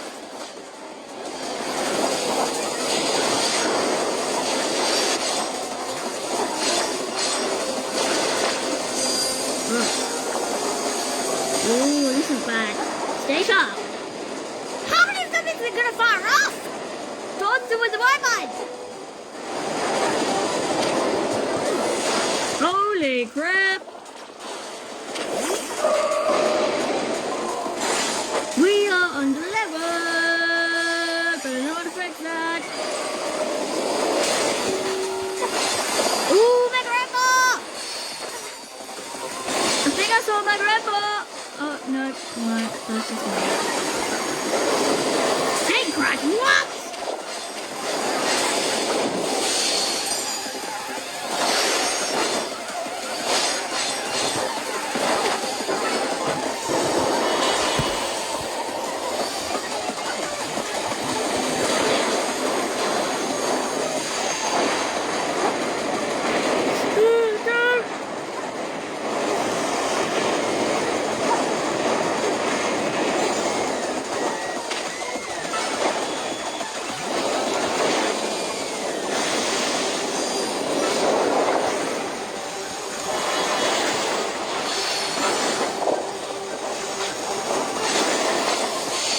Good luck! Keep up the pressure.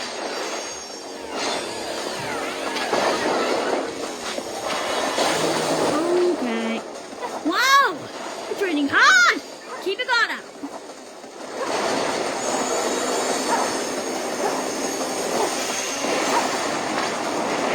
More pin missiles? The thing just dodge! Ah!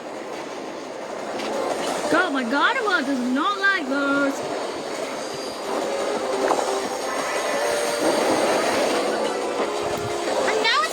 Pedro? As if this weren't hard enough. Jesus.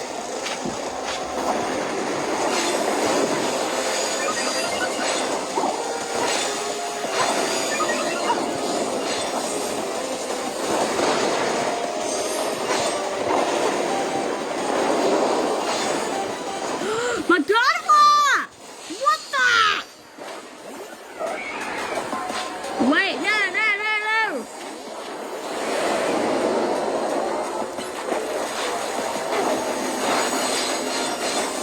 Oh, really? If you're really in a pinch, use the B button to get, just use B to get out of the way. Oh, I'm sorry, like a Veronica to turn. Nice! Now whack it with some block moves.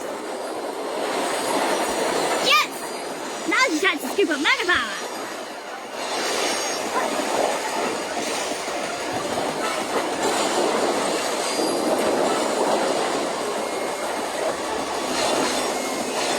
Oh God! Dude! Feraligatr, Jesus! Ah!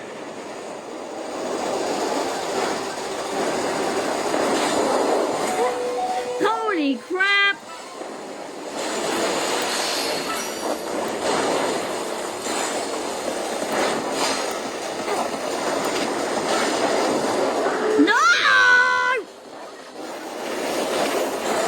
No, that's not the best move. That's not the best move. Come on!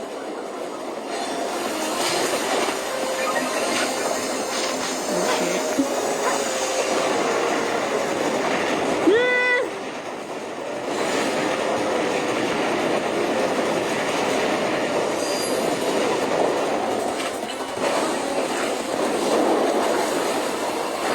Oh, come on! Can it already! Can it! Ah! It's down! Yay! Oh my god! Oh my flipping goodness! Dude, we got the beat right, but man, was that kind of intense? We're just getting the big pizza for food. Alright, You do want food? nah, See you in a bit. see you there. Love you. Love you.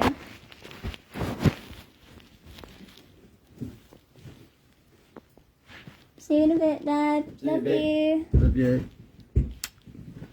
See you Wednesday.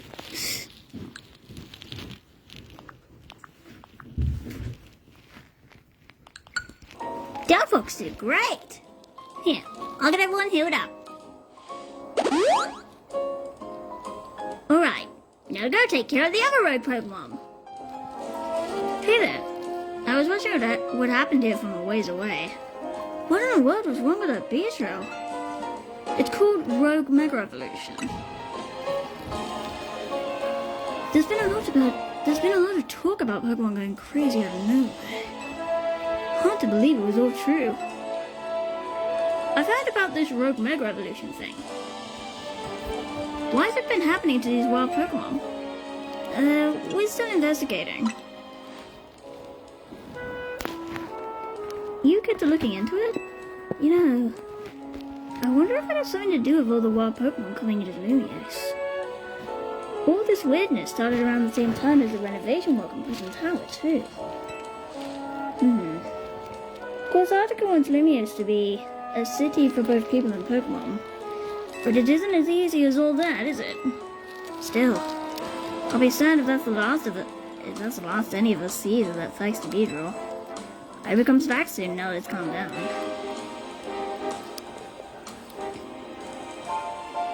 I sure wish we had more answers about Rogue Mega Evolution. You know, the search of wild Pokemon isn't the only odd thing going on. Mega Crystals have been springing up more and more too. Wonder if it's all connected somehow.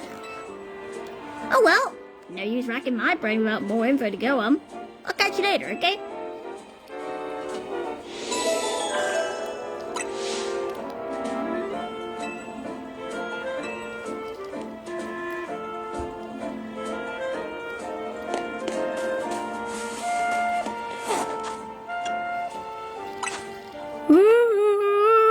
It's nearly Halucha time! It's nearly Halucha time! It's nearly Halucha time! It's nearly Halucha time! It's nearly Halucha time!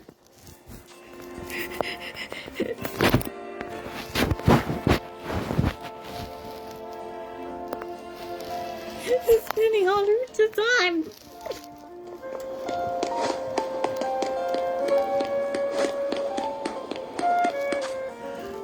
Actually, you know what? Delphox is good, but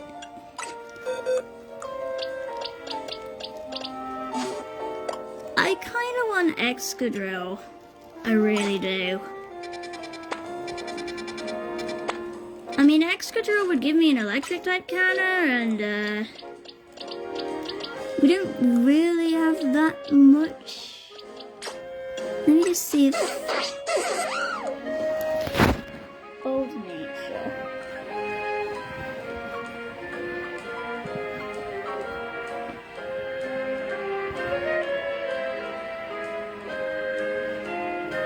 And let me just see if it animate and jolly. Alright. Let me search Drover.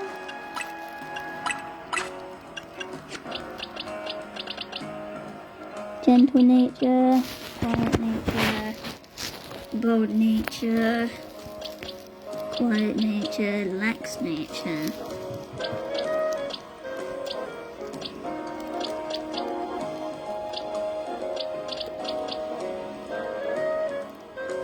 I think I'll pick the lax one to replace the Delphox. We're gonna have to do a little bit of grinding.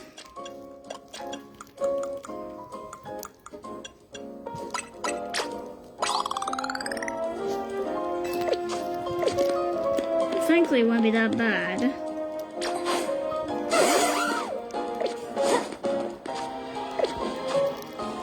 So no Halucha just yet.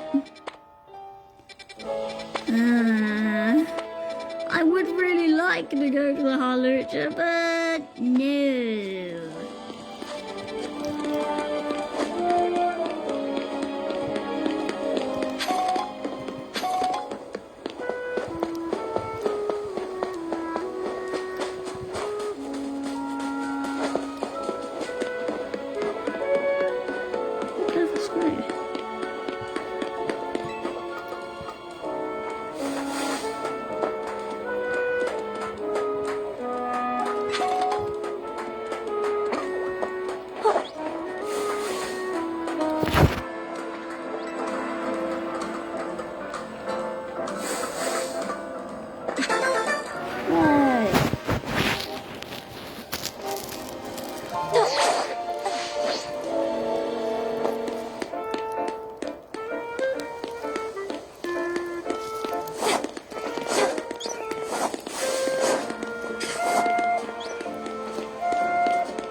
Momo's got Iron Head, hasn't he?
Wild Zone 11.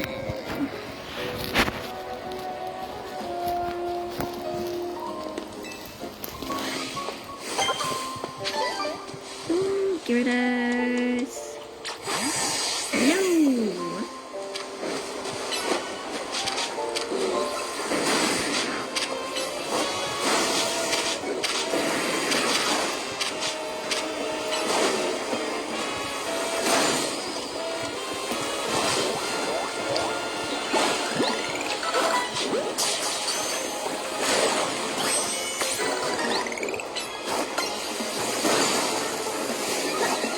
What stuns this?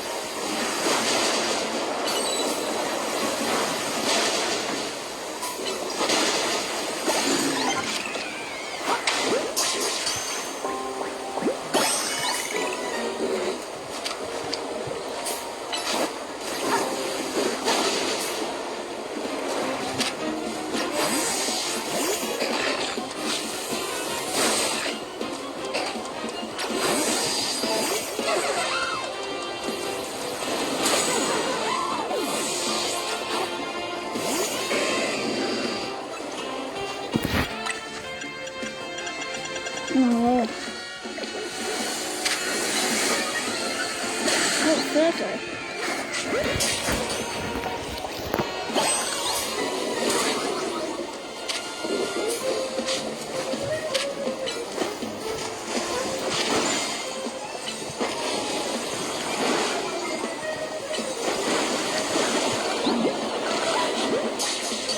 And Georgia.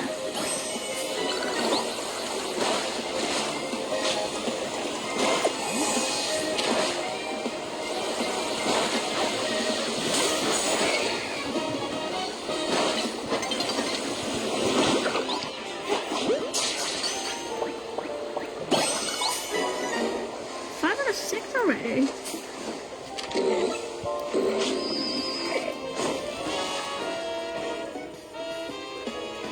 Five out of six, and we need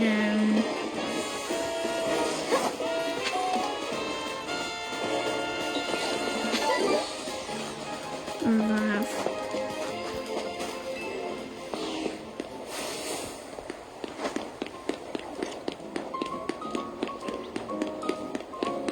Are there any cafes here?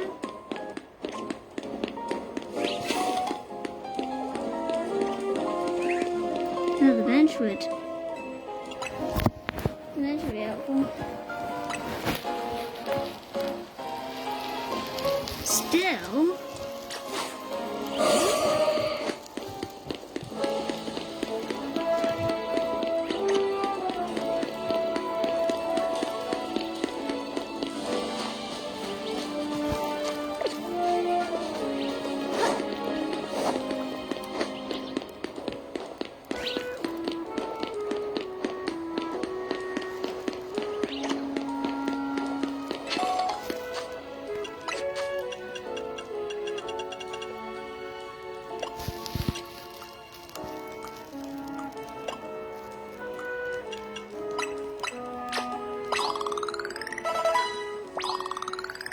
There we go.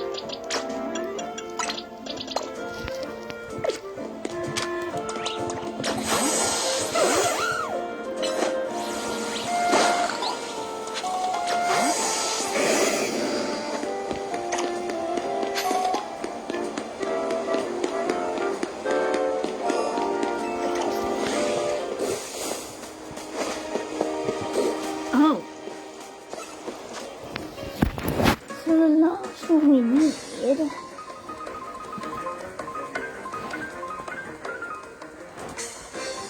So the last one we need is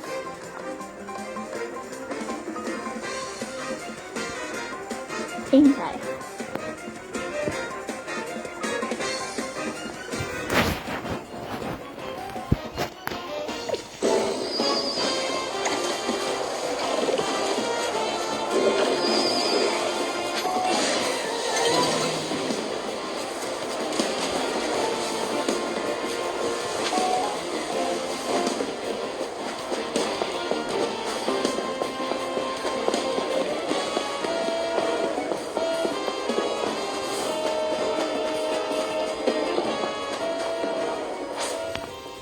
Oh, no.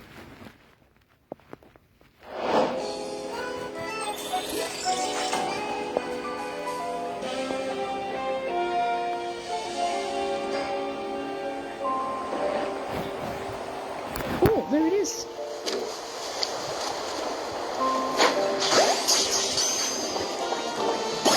Yeah.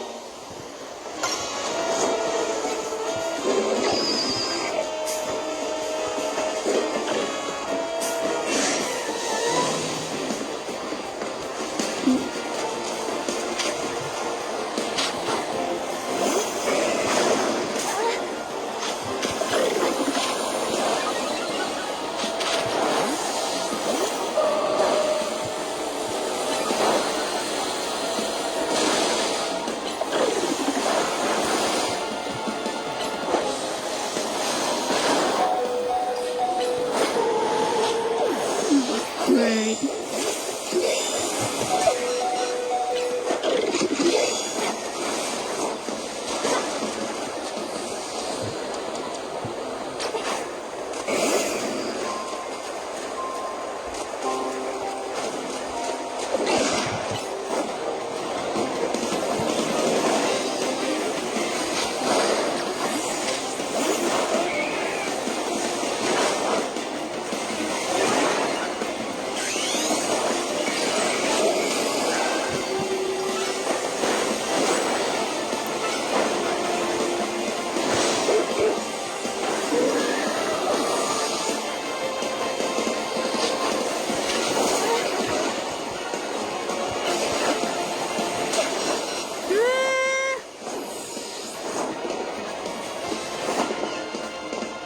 Let me get out of there.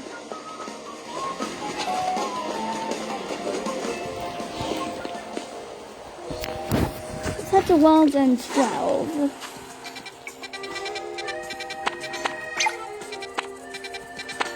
Thank God it's another cafe.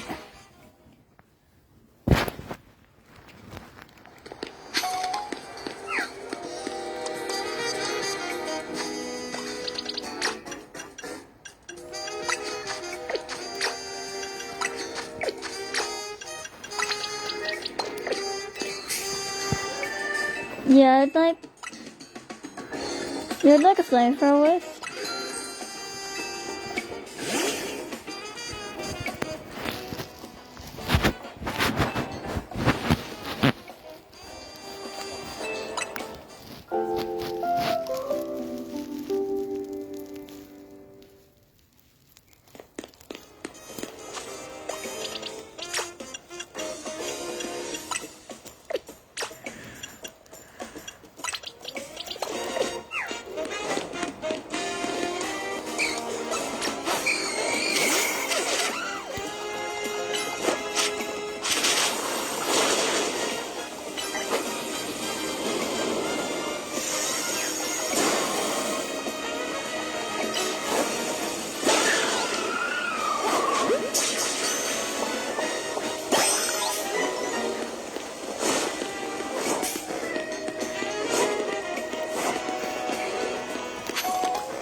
So, World's End 12 is Jellybird, Snowrun, Bergmite, Vanilla, Go-Go, Snowrun, Snova, Martog.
Where did I get that dustbin from? I don't even know. But that plane is evolving! Easy slash. Got the idea for King Shield.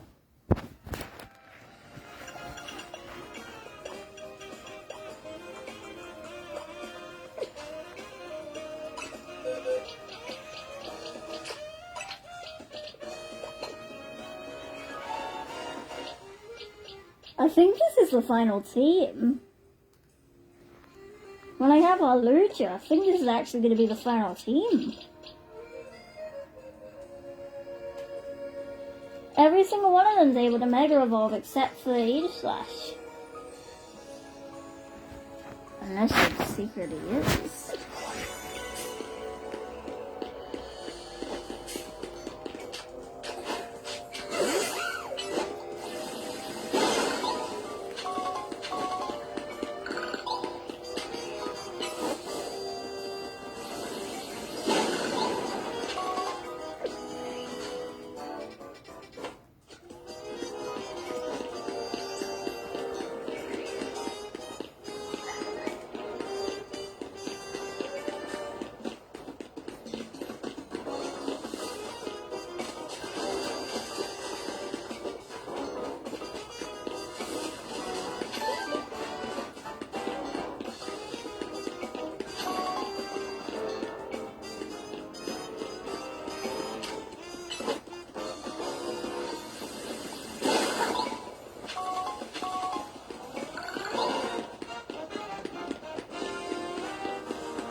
We got us an intruder!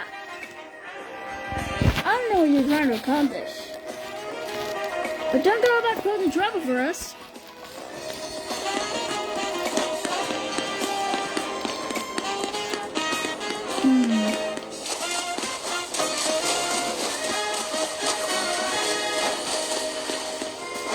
I'm really gonna have to go grind Excavator up to be the rest of the team, huh?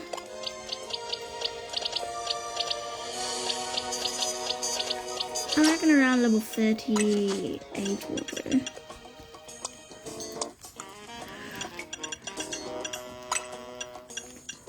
Wait, don't you learn sword stance for level up?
Well done, 12. Shiny? Where's the shiny? Where's the shiny? Where's the shiny? Where the hell are you? There's a shiny nearby. Is it in Wild Zone 12?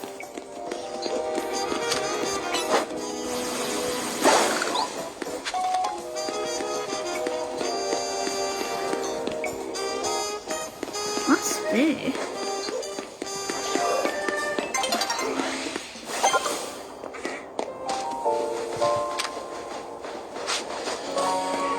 Wait, what happens if I... What happens if I close the game? I hear it. I don't know where it is, but I hear it. There it is! It's a shiny fetchling! Nice!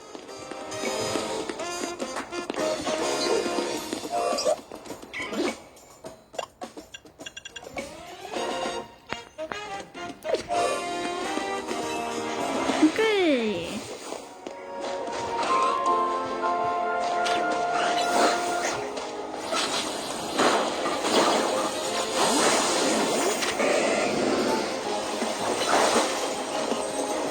What the?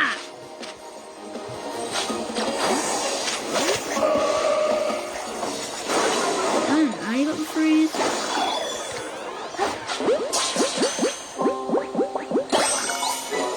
Stay run.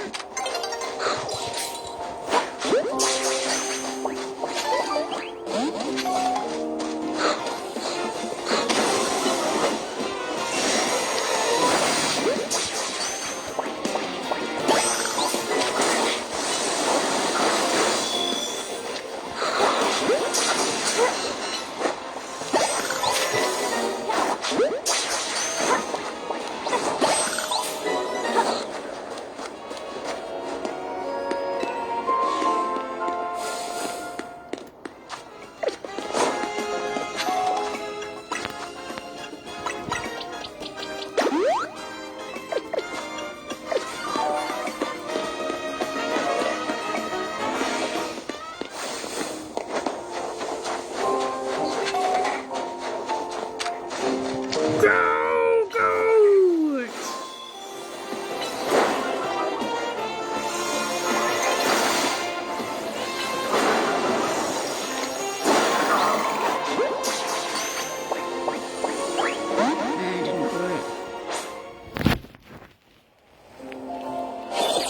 Didn't catch it. I'm gonna go.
what to go, I've really got to train up my drawbar.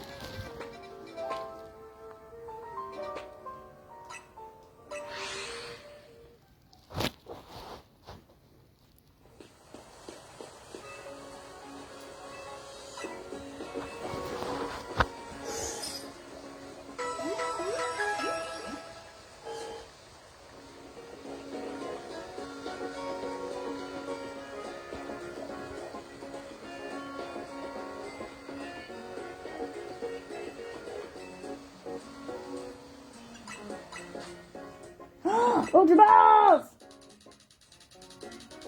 Let's go!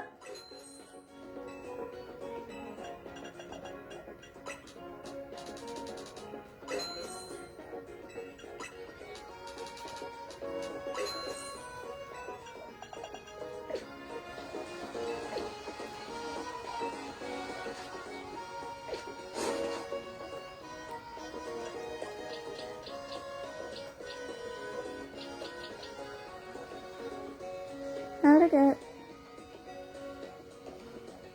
Ladies, gentlemen, and legends of all ages, with Pokemon Legends ZA in the early stages of its release, one of the most common questions that people are asking is, what is the fastest way to level up your Pokemon? There are plenty of ways to become more powerful in this game, but pretty much the singular most meaningful one is just pure raw experience and levels, which will make you have more stats than your opponents do. Because the enemies don't scale with your level, generally speaking, which means if you spend a bit of time on grinding, you can overpower them through the sheer force of numbers and being over-leveled. That said, today we're going to talk about generating experience in this specific Pokemon game, any specific tips that can make it easier, with one of them being quite massive, and then some specific methods or options for doing it depending on how you want to tackle this activity.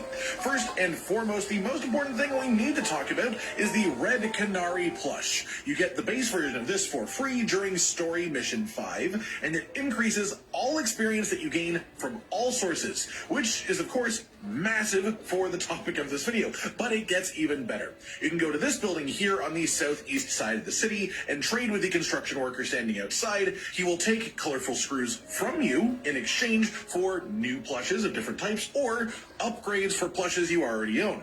This includes the red plush for the XP bonus. You can upgrade it 2 times, 5 screws for the first upgrade, 8 screws for the second upgrade, so 13 total screws required to bring this from max, including the fact that you start with the base version of it already acquired. And this will just massively bump up all experience gain for the rest of your playthrough once you have it on. So if you want leveling to be easier and faster, prioritize collecting some colorful screws and handing them in for this reward as early as possible in your journey. And we do have a video up on this channel going over a ton of easy early colorful screw locations, so check that out if you want to nab this upgrade as soon as you can.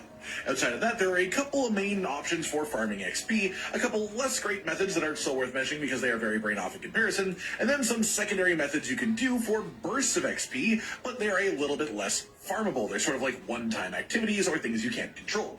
Starting with the 2 main methods then, the first one is simply taking part in the ZA Royale nightly battle zones. You don't need to have a challenger ticket rank up mission goal to be a part of this activity, so it doesn't matter what part of the story you're at when they're doing this. It happens every night regardless, and you can force it to be nighttime by sitting on a bench anywhere in the city to start this activity early and to do it on loop purposefully.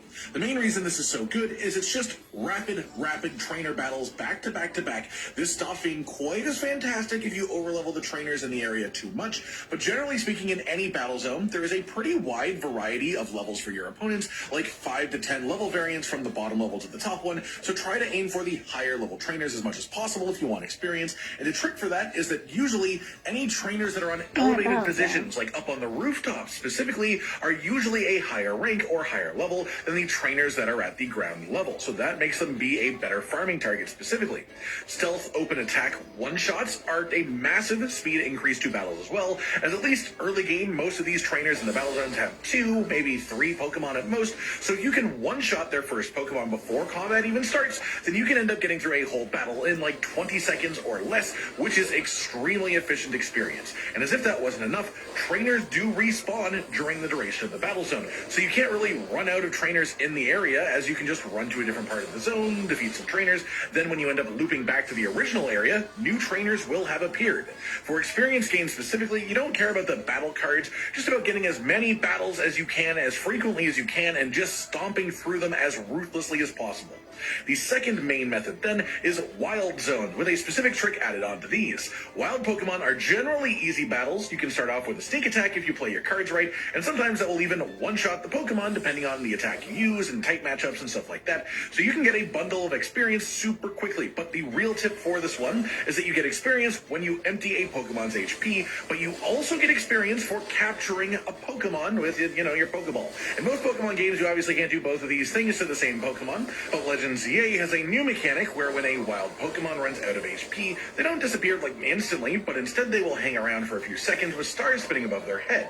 When this happens, you get the experience reward for defeating the opponent instantly, but you also get a chance to throw a Pokeball and attempt to catch them as well. If you catch them in this state, you will also get the Capture XP reward, which is around 65% of what you would get for the kill itself. So you can basically increase your experience gains from wild Pokemon by around 2/3 just by doing this. Defeat them through raw attacks, and then also capture them afterwards. Which of these two methods, being Wild Zones or the Battle Zones, which of them is more efficient, sort of jumps back and forth through different parts of the story and different level thresholds, because Wild Zones have set Pokemon level ranges, and the Battle Zones usually have set Pokemon level ranges based around your actual Royale rank, and so if you overlevel your Royale rank too much, then Wild Zones will become more efficient. But on the flip side, because Wild Zones do have set level ranges, they are also something that you can outlevel at certain points of the game. The simple answer is both of these methods are extremely good. Do whichever one you prefer, because neither one is consistently better than the other. It's pretty situational. And just to mention it, you can reset these spawns in a Wild Zone just by fast traveling to the zone from your map, even if it's one you are already inside of. As for our other farm methods, these go sort of hand in hand, but are relatively minor. Destroying any breakable objects in the game will net the Pokemon that gets rid of them a little bit of experience, by which I mean using fighting moves to destroy rocks, using fire moves to destroy brambles, using water moves to destroy the sludge piles, or using any attack to destroy Mega Crystal clumps in general, though these are usually worth the least XP. These breakable objects are generally worth anywhere from 15 to 50 experience each, so while it's not a major gain, it is pretty much free XP whenever you pass these types of things while exploring or traversing, and especially in the very, very early levels, because these XP gains are the same, they're actually quite valuable at that point. Secondarily, but also funneling off of that concept, you can buy small experience candies in exchange for Mega Charge, which come from breaking the Mega Crystals. But this is a function that is unlocked during story mission number 10. For the least spoilery way of saying it, it is unmissable. When you unlock it, the story brings you right to the Mega Shard vendor, but it's worth mentioning that the vendor does sell these, and that this is a way to trade resources for experience, essentially. Though I would say it's not at a rate that it's worth farming Mega Shards specifically just to get experience through this conversion, though we are quite early days, and it's always possible that someone will find a way to farm the hell out of Mega Shards so quickly that it transforms the value of this to make it the best XP farm. So it is good to be aware of at the very least. And to be fully clear, this is done in the Quasar-to-Go building in the northwest side of the city. On that note, both regular experience candies and the rare candies specifically can of course gain you bonus experience as well for whichever Pokemon you choose to use them with. You can find these on the ground around the city. Some of the random shinies on the floor you walk over will be small XP candies. Some of the actual interactable Pokeball items on the floor can be these XP candies as well. They're sort of just all over the place in small quantities. But a couple of easy places to get a chunk of them. First is research points. Level 10 research is just literally 10 XP candies straight up, nice and easy. A function that is unlocked during story mission number 10. For the least spoilery way of saying it, it is unmissable. When you unlock it, the story brings you right to the Mega Shard vendor, but it's worth mentioning that the vendor does sell these, and that this is a way to trade resources for experience, essentially. Though I would say it's not at a rate that it's worth farming Mega Shards specifically just to get experience through this conversion, though we are quite early days, and it's always possible that someone will find a way to farm the hell out of Mega Shards so quickly that it transforms the value of this to make it the best XP farm. So it is good to be aware of at the very least. And to be fully clear, this is done in the Quasar-to-Go building in the northwest side of the city. On that note, both regular experience candies and the rare candies specifically can of course gain you bonus experience as well for whichever Pokemon you choose to use them with. You can find these on the ground around the city. Some of the random shinies on the floor you walk over will be small XP candies. Some of the actual interactable Pokeball items on the floor can be these XP candies as well. They're sort of just all over the place in small quantities. But a couple of easy places to get a chunk of them. First is research points. Level 10 research is just literally 10 XP candies straight up nice and easy. A second spot is there is an NPC right here outside the back side of the restaurant on your map in the southeast. Talk to this NPC and they will give you some XP candies for free. Not even like a side mission you have to do to get them. Literally just talk to them, get some candies. The other more stagnant XP reward source is side missions. A good chunk of the side missions do involve battling in some capacity, and a lot of these battles are relatively solid experience. Like most activities, these generally do have set levels to them, so it's hard to recommend specific ones because it depends what part of the game you're at. But generally speaking, most of the side missions are worth doing for multiple reasons of their rewards, one of them being experience from the battle-based side missions too. That pretty much does it for today, and everyone. Some tips and tricks for leveling up your Pokemon extra efficiently, nice and early on, as well as some specific methods and locations to target in order to do the actual grinding a little bit easier too. I hope this helps you all out and makes your continued journey up the alphabet just a little bit smoother. Like if you liked the video, subscribe to the notification bell for more, and most importantly, ladies and gentlemen, until next time, stay sweet. Yep. One of them being experience from the battle-based side missions too. That pretty much does it for today, and everyone. Some tips and tricks for leveling up your Pokemon extra efficiently, nice and early on, as well as some specific methods and locations to target in order to do the actual grinding a little bit easier too. I hope this helps you all out and makes your continued journey up the alphabet just a little bit smoother.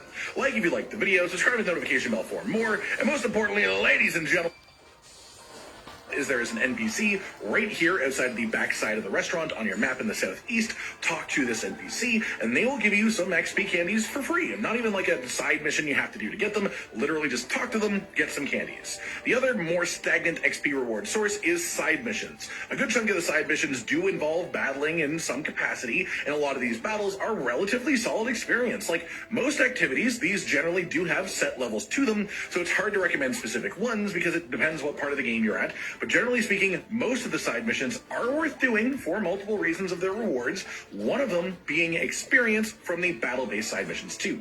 That pretty much does it for today, and everyone. Some tips and tricks for leveling up your Pokemon extra efficiently, nice and early on, as well as some specific methods and locations to target in order to do the actual grinding a little bit easier too.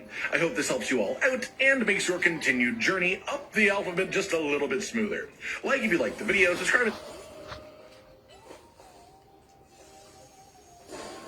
couple less great methods that are still worth mentioning because they are very brain off in comparison, and then some secondary methods you can do for bursts of XP, but they're a little bit less farmable. They're sort of like one-time activities or things you can't control. Starting with the two main methods then, the first one is simply taking part in the ZA Royale nightly battle zones. You don't need to have a challenger ticket rank up mission goal to be a part of this activity, so it doesn't matter what part of the story you're at when they're doing this. It happens every night regardless, and you can force it to be nighttime by sitting on a bench anywhere in the city to start this activity early and to do it on loop purposefully. The main reason this is so good is it's just rapid trainer battles back to back to back. This stops being quite as fantastic if you overlevel the trainers in the area too much, but generally speaking, in any battle zone, there is a pretty wide variety of levels for your opponents, like 5 to 10 level variants from the bottom level to the top one, so try to aim for the higher level trainers as much as possible if you want experience, and the trick for that is that usually any trainers that are on elevated positions, like up on the rooftops specifically, are usually a higher rank or higher level than the trainers that are at the ground level, so that makes them be a better farming target specifically.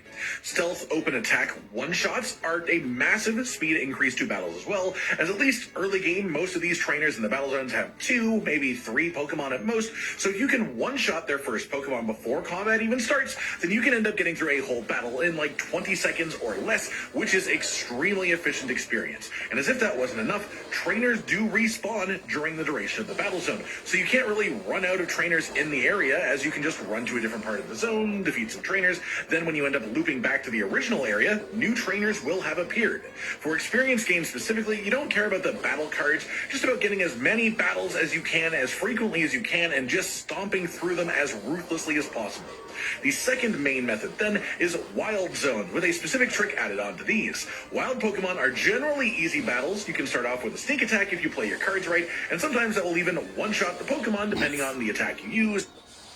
Trainer in the area, as you can just run to a different part of the zone, defeat some trainers. Then when you end up looping back to the original area, new trainers will have appeared. For experience gains specifically, you don't care about the battle cards, just about getting as many battles as you can, as frequently as you can, and just stomping through them as ruthlessly as possible.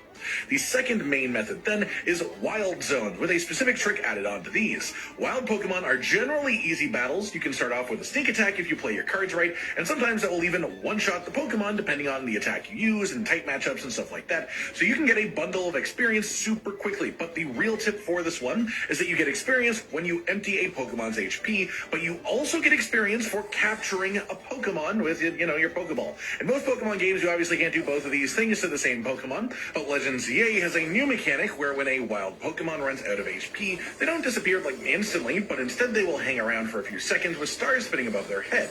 When this happens, you get the experience reward for defeating the opponent instantly, but you also get a chance to throw a Pokeball and attempt to catch them as well. If you catch them in this state, you will also get the Capture XP reward, which is around 65% of what you would get for the kill itself. So you can basically increase your experience gains from wild Pokemon. Both of these things to the same Pokemon, but Legends ZA has a new mechanic where when a wild Pokemon runs out of HP, they don't disappear instantly, but instead they will hang around for a few seconds with stars spinning above their head. When this happens, you get the experience reward for defeating the opponent instantly, but you also get a chance to throw a Pokeball and attempt to catch them as well. If you catch them in this state, you will also get the Capture XP reward, which is around 65% of what you would get for the kill itself. So you can basically increase your experience gains from wild Pokemon by around 2/3 just by doing this. Defeat them through raw attacks and then also capture them afterwards. Which of these two methods, being Wild Zones or the Battle Zones, which of them is more efficient, sort of jumps back and forth through different parts of the story and different level thresholds, because Wild Zones have set Pokemon level ranges, and the Battle Zones usually have set Pokemon level ranges based around your actual Royale rank. And so if you overlevel your Royale rank too much, then Wild Zones will become more efficient. But on the flip side, because Wild Zones do have set level ranges, they are also something that you them in this state, you will also get the Capture XP reward, which is around 65% of what you would get for the kill itself. So you can basically increase your experience gains from wild Pokemon by around 2/3 just by doing this. Defeat them through raw attacks and then also capture them afterwards. Which of Trooper is evolving. No, I don't want game chat. Excadrill! methods, being Wild Zones or the Battle Zones, which of them is more efficient, sort of jumps back and forth through different parts of the story and different level thresholds, because Wild Zones have set Pokemon level ranges, and the Battle Zones usually have set Pokemon level ranges based around your actual Royale rank. And so if you overlevel your Royale rank too much, then Wild Zones will become more efficient. But on the flip side, because Wild Zones do have set level ranges, they are also something that you can outlevel at certain points of the game. The simple answer is both are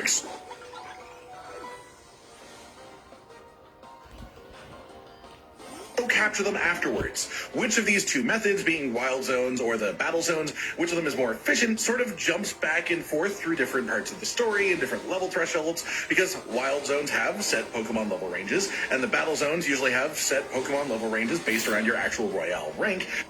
Sorry, Get the Capture XP reward, which is around 65% of what you would get for the kill itself. So you can basically increase your experience gains from wild Pokemon by around 2/3 just by doing this. Defeat them through raw attacks and then also capture them afterwards. Which of these two methods, being Wild Zones or the Battle Zones, which of them is more efficient, sort of jumps back and forth through different parts of the story and different level thresholds, because Wild Zones have set Pokemon level ranges, and the Battle Zones usually have set Pokemon level ranges based around your actual Royale rank. And so if you overlevel your Royale rank too much, then Wild Zones will become more efficient. But on the flip side, because Wild Zones do have set level ranges, they are also something that you can outlevel at certain points of the game.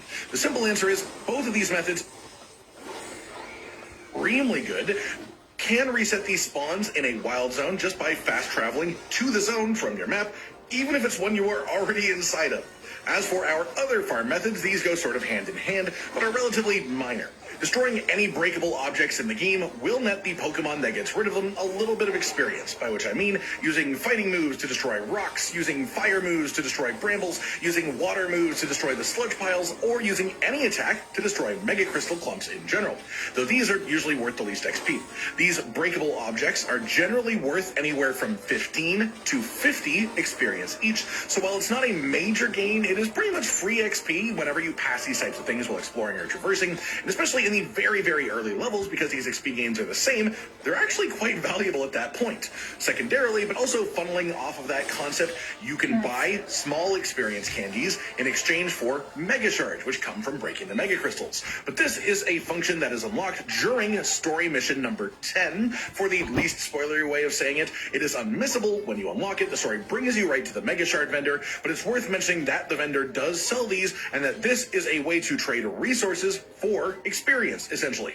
Though I would say it's not at a rate that it's worth farming Mega Shards specifically just to get experience through this conversion, though we are quite early days, and it's always possible that someone will find a way to farm the hell out of Mega Shards so quickly that it transforms the value of this to make it the best XP farm. So it is good to be aware of at the very least. And to be fully clear, this is done in the Quasar to Go building in the northwest side of the city. On that note, both regular experience candies and the rare candy specifically can of course gain you bonus experience as well for whichever Pokemon you choose to use them with. You can find these on the ground around the city. Some of the random shinies on the floor you walk over will be small XP candies. Some of the actual interactable Pokeball items on the floor can be these XP candies as well. They're sort of just all over the place in small quantities. But a couple of easy places to get a chunk of them. First is research points. Level 10 research is just literally 10 XP candies straight up, nice and easy. A second spot is there is an NPC right here outside the back side of the restaurant on your map in the southeast. Talk to this NPC and they will give you some XP candies for free, and not even like a side mission you have to do to get them. Literally just talk to them, get some candies. The other more stagnant XP reward source is side missions. A good chunk of the side missions do involve battling in some capacity, and a lot of these battles are relatively solid experience. Like most activities, these generally do have set levels to them, so it's hard to recommend specific ones because it depends what part of the game you're at. But generally speaking, most of the side missions are worth doing for multiple reasons of their rewards, one of them being experience from the battle-based side missions too. That pretty much does it for today, everyone. Some tips and tricks for leveling up your Pokemon extra efficiently, nice and early on, as well as some specific methods and locations to target in order to do the actual grinding a little bit easier too. I hope this helps you all out and makes your continued journey up the alphabet just a little bit smoother. Like if you liked the video, subscribe to the notification bell for more, and most importantly, ladies and gentlemen, until